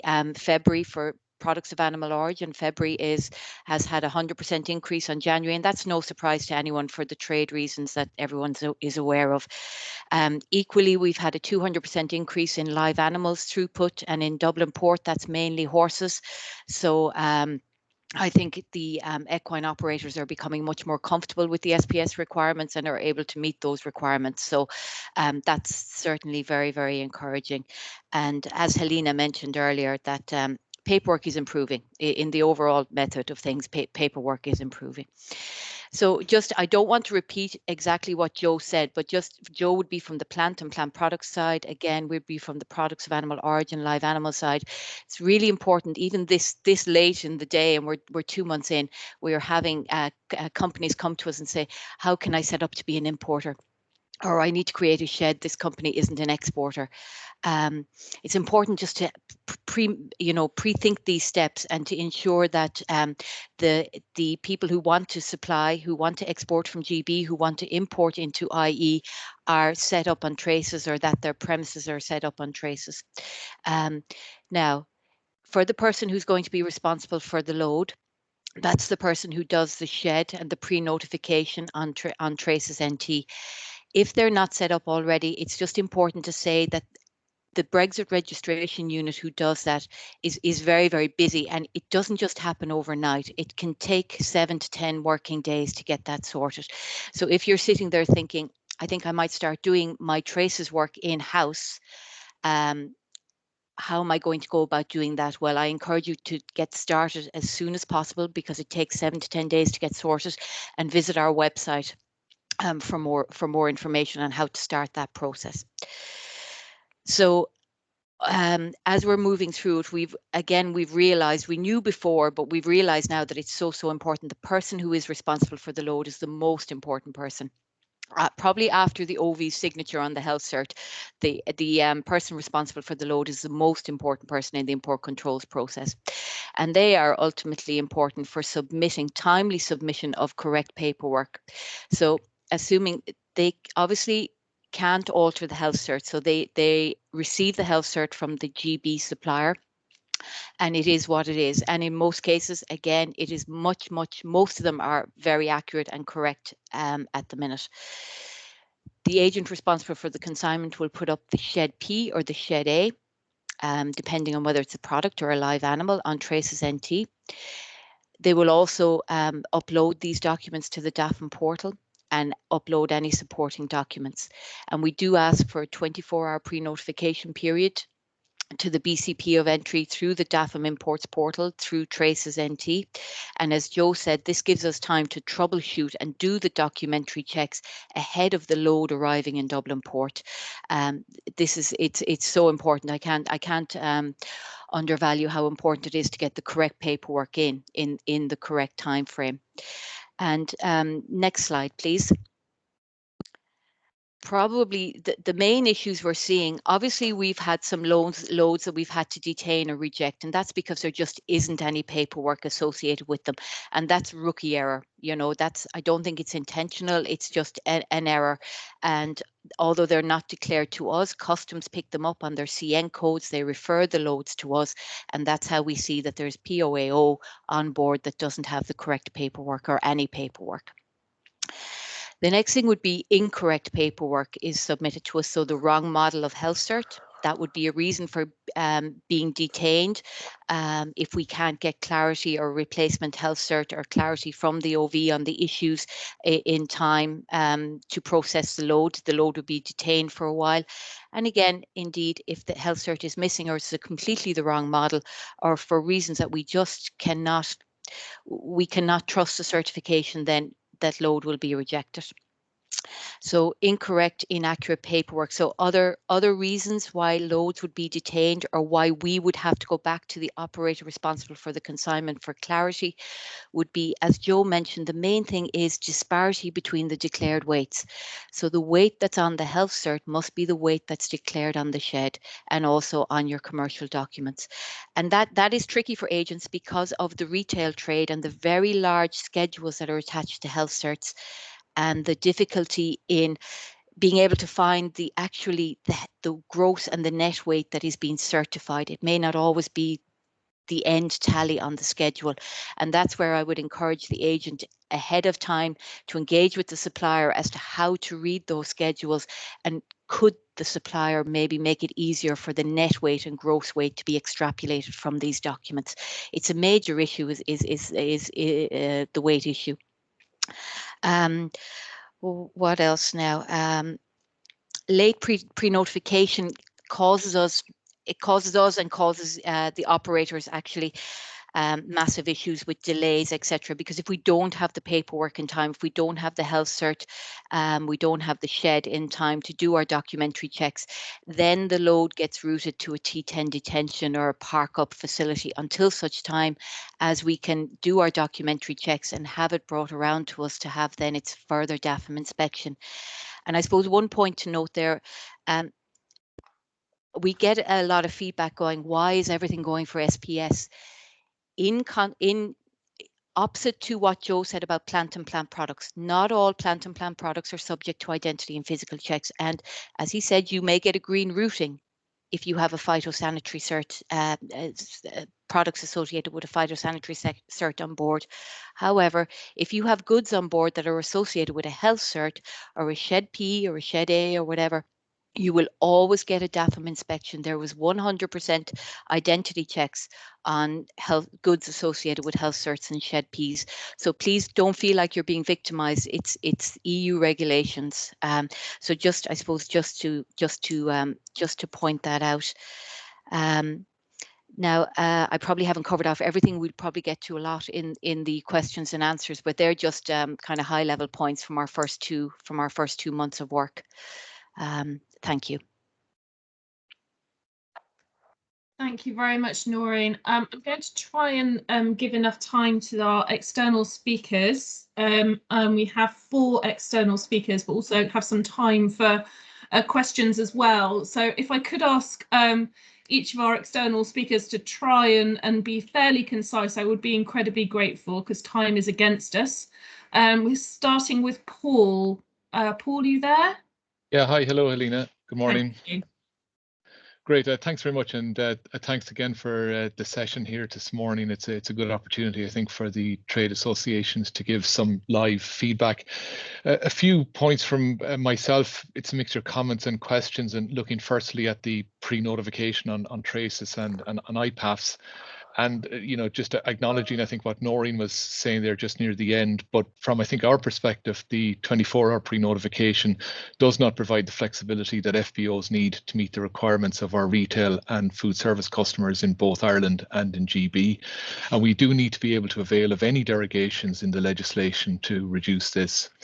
Specifically then looking at the issue of, or the forthcoming issue of pre-notification to IPAFs and dividing it into 2 areas. Firstly, exports to the UK. DEFRA is pretty clear that this must be done by the GB-based importer, but our question is, are there any circumstances when the EU exporter can do this? And we are getting feedback from member companies that their UK-based or GB-based agents are not in a position, they don't have the capacity to provide this service.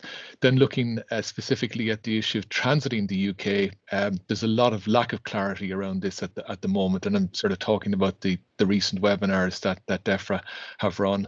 Their standard line is that yes, EU-based exporters can register on IPAFs for the purposes of pre-notification of transit. However, it's their preference that the person responsible for the transit would be GB-based for the purpose of compliance and fees. Even on yesterday's webinar on meat, they finished by saying, but yes, the EU-based exporter can do this. So it'd be very useful to get some clarity on this aspect. And certainly whatever about exports to GB, in terms of transits, it's proving to be very difficult to get a GB-based customs agent to manage the transit aspect. Moving on then to veterinary certification, certainly we would like to see the availability and full clarity on all GB certs as soon as possible. And I think from both perspectives, certification provision by veterinary services must be aligned with the just-in-time supply chains that are servicing GB customers, and I would imagine it's the same in the other direction as well. The reality is that dispatch takes place at all hours, mixed loads are a reality, and short order times are a reality. And we really need to see the business processes of the veterinary services reflect that, the reality on the ground for the food chain. Do the UK plan to have a separate transit cert for all products of animal origin? To date, some have them, but some don't as of yet. So perhaps some clarity around that. And then over the longer term, or preferably over the short to medium term, is there an appetite for the EU and the UK to move to digital certification only? It's provided for as a possibility in the SPS chapter in the Trade and Cooperation Agreement. Moving on then to composite products. Delays have been experienced at the Dublin BCP, particularly in the early weeks, but there's still some examples of it.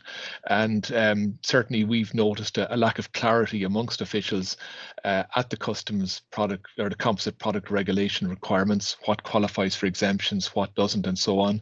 And the feedback we're getting from our other national associations around Europe is very similar experiences.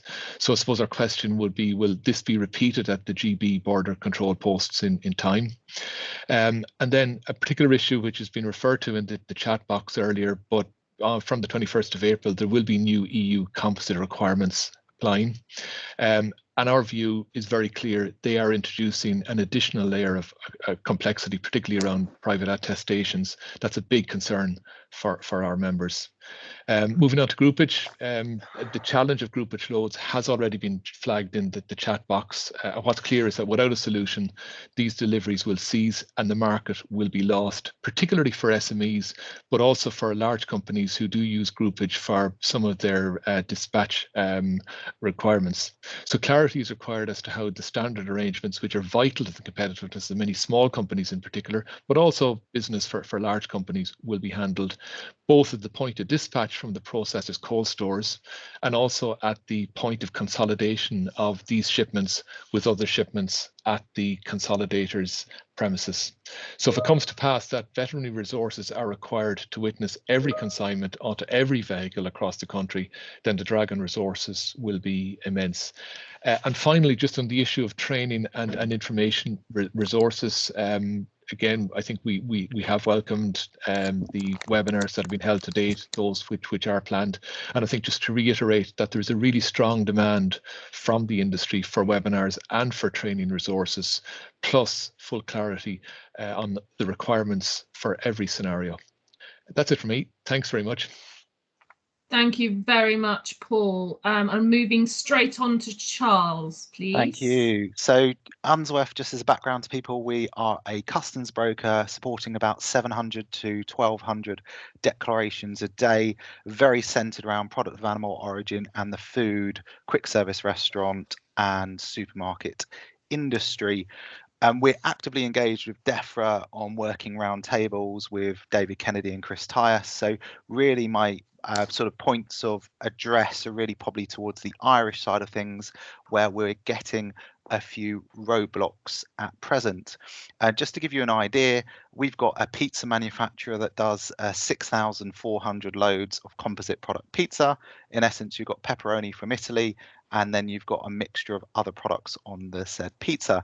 And we have been running circles, even with DAFM, around, you know, how we can build a resilient process, because we're loading 24/7, and you know, goods just have to fly out the door to hit the pizza demand. That is just one example of products that we are gearing up to prepare health certificate requirements on come 1st of April, and we're really still struggling to get clear, straight answers. And we're talking about volume movers of very much want to be prepared. They're not SME level traders. I would call them tier 1 exporters, probably between Ireland and UK, moving around about 6.4 billion worth of trade across our customer base.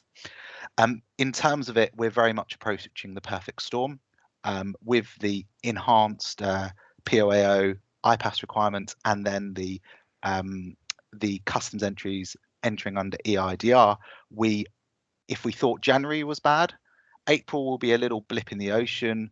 July, quite frankly, I'll be taking my holiday there, because I don't really know how else to productively answer just how bad the market will be. To echo some of the other customs brokers on the call with FreightLink, I know of certain people that have some backlogged 100,000 customs entry to date. And with the onset of capacity around IPAFs as well, this is really going to prove a challenge, even if DEFRA are going to say it's only going to be documentation checks at present. We are still struggling on certain active issues to get resolution with Irish Revenue. One is our metal duty issue of 50 loads a day of metal from a major metal exporter, where obviously there's still ongoing discussions around duties and quotas, and no IT solution to get around it. And you know, this company received a significant HMG Rishi Sunak bailout of some 120 million in the end, and thus now they can't export to their biggest market, being Ireland, by the fact that easily because of the lack of IT systems working in specific cases. And despite escalations to every single senior contact within Revenue, BPDG, Cabinet Office, we are still being run ragged in circles. SME sector of product of animal origin, dead. Honestly, can't see that surviving, and quite frankly, anyone who moves below 200 to 300 shipments a year, I very much politely tell them, you know, really signpost them onto a different customs broker. I really can't see that market surviving. I'm not even going to mince my words. I know of customers with all the additional costs. Brexit is Brexit, fine, but ultimately what we're really focusing on is the tier 1 exporters. What I would say is some positive news is to avoid the use of T1s into the EU, which frees up T1 capacity and funds. We have a methodology to avoid T1s into the EU with product of animal origin. If anyone would like to know some details about that, that maybe will help them on other parts to use T1s and other bits that need it or transits, please do reach out. Very happy just to share what we do and how it works. We are also still desperate that the webinars around IPAFs are rolled out in other languages to the EU member states as effectively as they're currently being rolled out in the UK. I didn't get a clear answer to my question that was raised a few days ago in regards to how do my Eastern Bloc team attend in their native language to make sure there's no misunderstandings to the overall process. And I think HMG previously did a very good job of some of their EU state engagement, and I would love that some of the contacts are shared between DEFRA and HMG in that regard. Those who have dealt with me would know I'm exceptionally pragmatic. And the biggest thing I'm very concerned about is not only capacity, but around the pre-notification timings. The real reason is short shelf life product, as an example, milk, and how it's only weighed on departure from a processing facility or other short shelf life product really means it's almost impossible to have the final weigh-ins until it runs across the weighbridge. There is no way to re-engineer a supply chain. There is no way to backwork something. There are physically certain examples where the theory, the textbook does not work. And I welcome the opportunity for a very constructive DAFM working group with British customs brokers to go through our specific issues and also to share specific trade concerns from specific major Irish businesses. And that would be my only plea. That's really it from my side. Thank you. Thank Helena. you very much, Charles. I would just like to say that the events that we are doing are being translated into 6 European languages. And are being translated, including to Polish. So I hope that we will be able to support your. I think the language was Lithuanian and Latvian being the major. Lithuanian and Latvian. That's a bit more of a challenge for us. I will see what we can do. Cool. I will move on, if I may. Can I go on to John from the Irish International Freight Association? I am really conscious of time. Oh, sorry, Enda from the Irish International Freight Association. Are you there, Enda?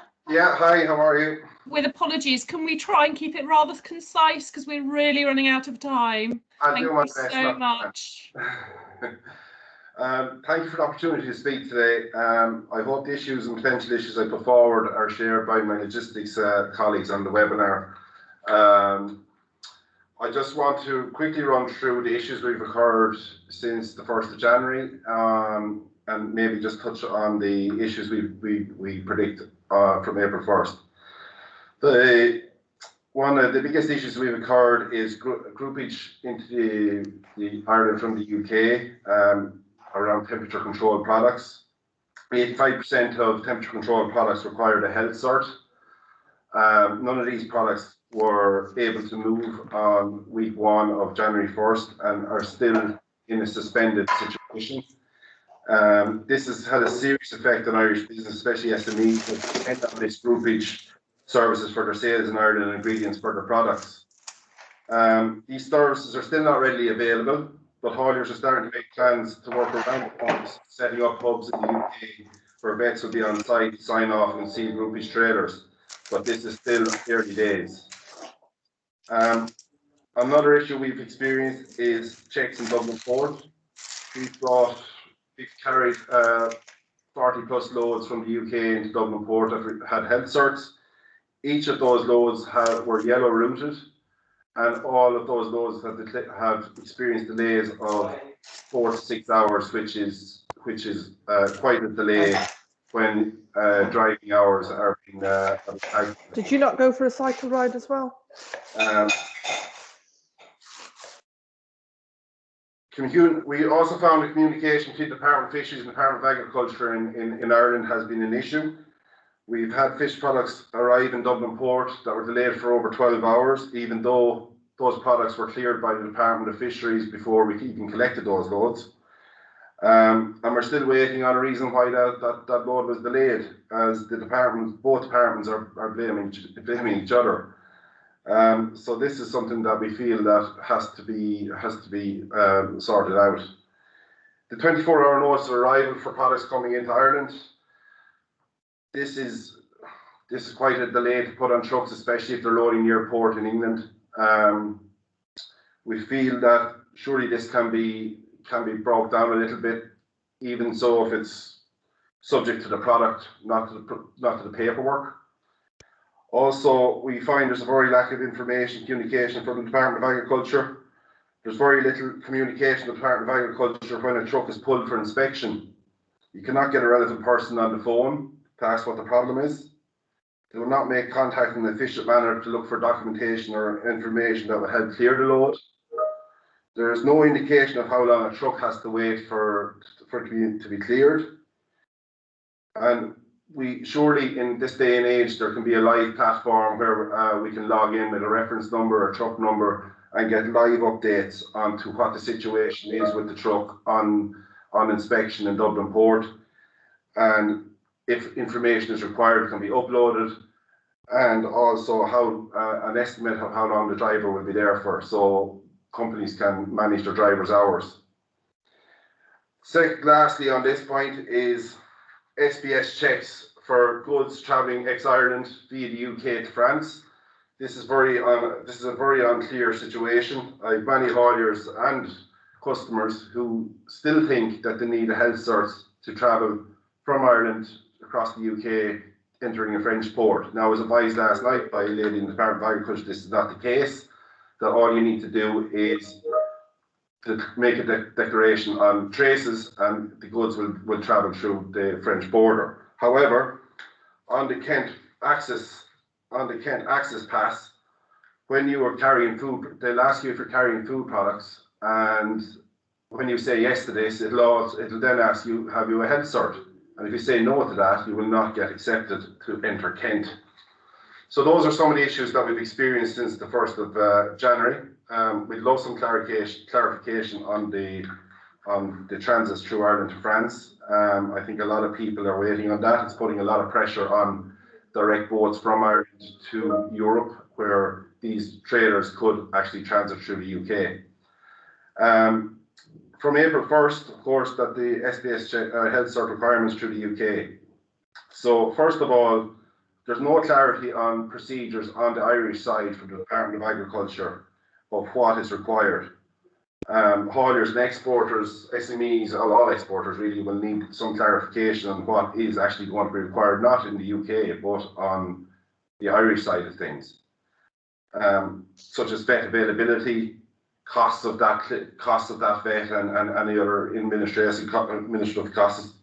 How long does it take to get a health cert after it's applied for? In the UK, it's 3 to 5 days.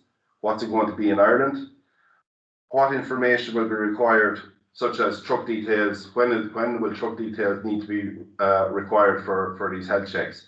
I witnessed one document where they were asking if truck numbers and trailer numbers could be provided 5 to 7 days in advance of loading, which is just simply not possible. Again, we're back to the groupage scenario. What is going to be the situation with groupage from Ireland to the UK come 1st of April? This is going to put further pressure on SMEs on their getting their products to the UK market, which is a huge market for obviously the small producer in Ireland, as it's harder to break into the EU market being that size. Information on the upcoming situation on April 1st is vital. I was lucky enough to be invited to a DEFRA webinar a number of weeks ago. One of my customers invited me to attend after I asked them to keep me informed. And by being on the DEFRA, I was able to manage to get some information, and I was able to know ahead of the time of many people of what the requirements are going to be in the UK. And there's many logistics companies and SMEs and major exporters in Ireland that simply do not know what's ahead, and it is a situation that's not going to be very good come April 1st. Thank you very much, and just one moment, please, Elaine. Yeah, that's fine. One more, thank you. One more thing. The biggest issue I can see coming is the health certs for transits across the UK. This is very concerning. What's going to happen here is going to drive vehicles again to direct boats and to container services, short sea container services that are already at capacity. So we're going to now find trucks parked up in French and Irish ports waiting for vessels to get across, and low shelf life products starting to rot in these trucks. So this is a serious situation. Surely sense is going to have to prevail on this one, that people or civil servants and governments can talk and sort a situation out where it can be a free flow of goods across the UK for Ireland. This is not an EU issue. This is an Irish UK issue, and it needs to be treated as such. And that's all I have to say on that. And thanks very much for your time, and thanks for listening.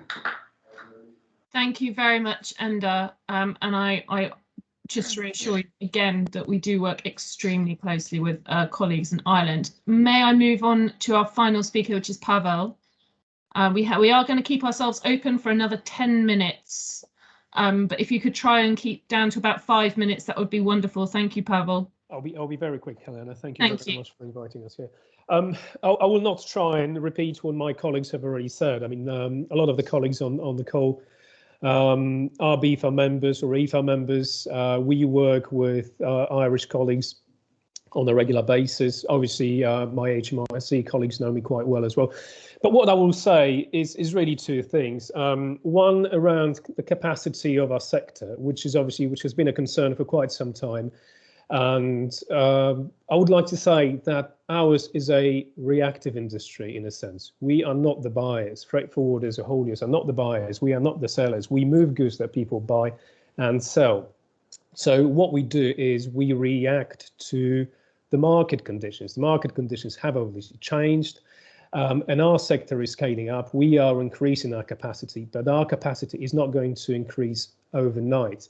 What we're trying to do is what we did actually. We undid 28 years of the single market, and our industry, as much as it will get ready and will be able to meet the demands of other sectors, will simply need time to train a customs agent.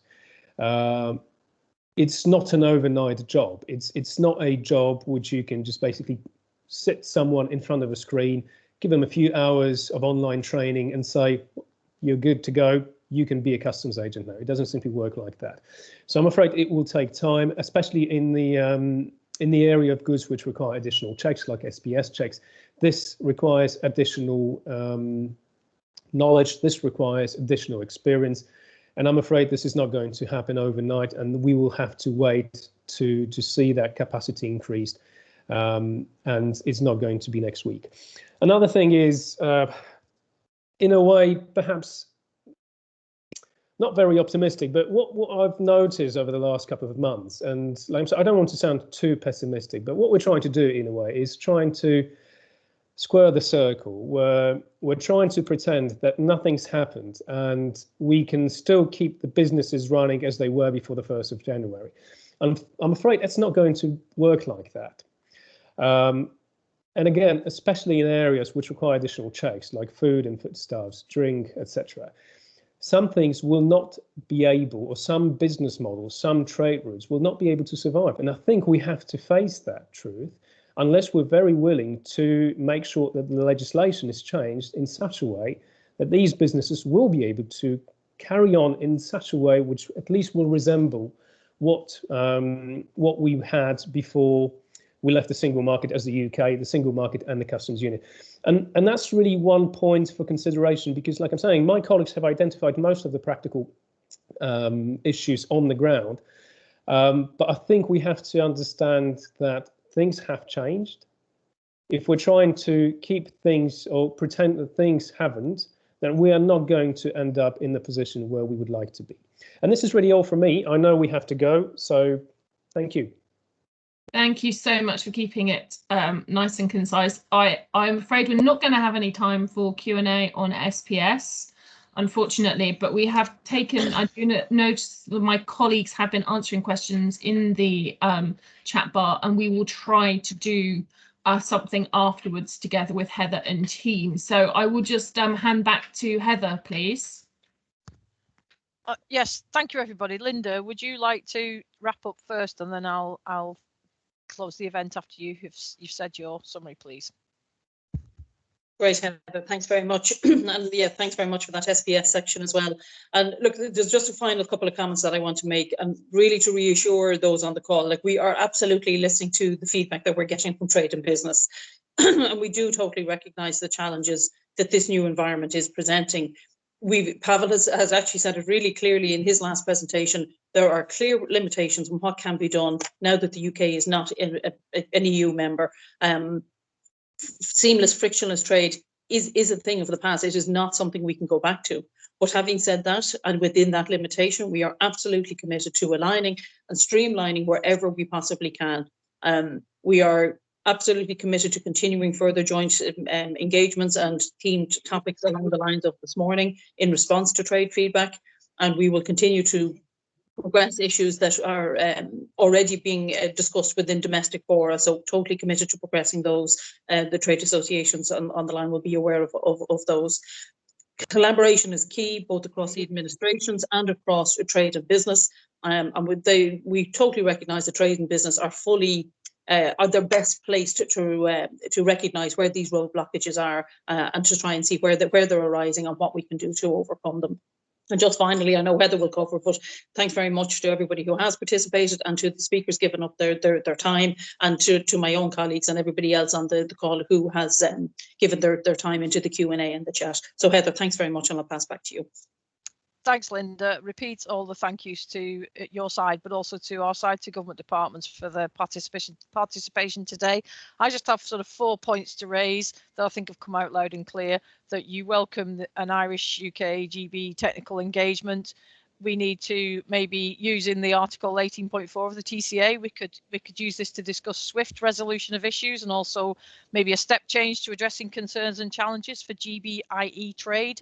And I think we all agree we can work together on things like, suggested many times today, compliance systems specific to the demands of Irish GB trade. So I don't want to take up any more of anybody else's time. Apologies for overrunning. Thank you to everybody, and particularly industry, for your time today and your active participation. I think, Linda, you and I both found, and colleagues, we found this extremely useful, and we will take action, we'll follow up, and we'll come back out to you with the products from today too. So thank you very much. I hope you all have a wonderful weekend. The sun is shining here in Dover, so I'm looking forward to it. I hope everybody else is, and we'll speak very soon. Thanks, everybody. Thanks, Heather. Thanks all, colleagues.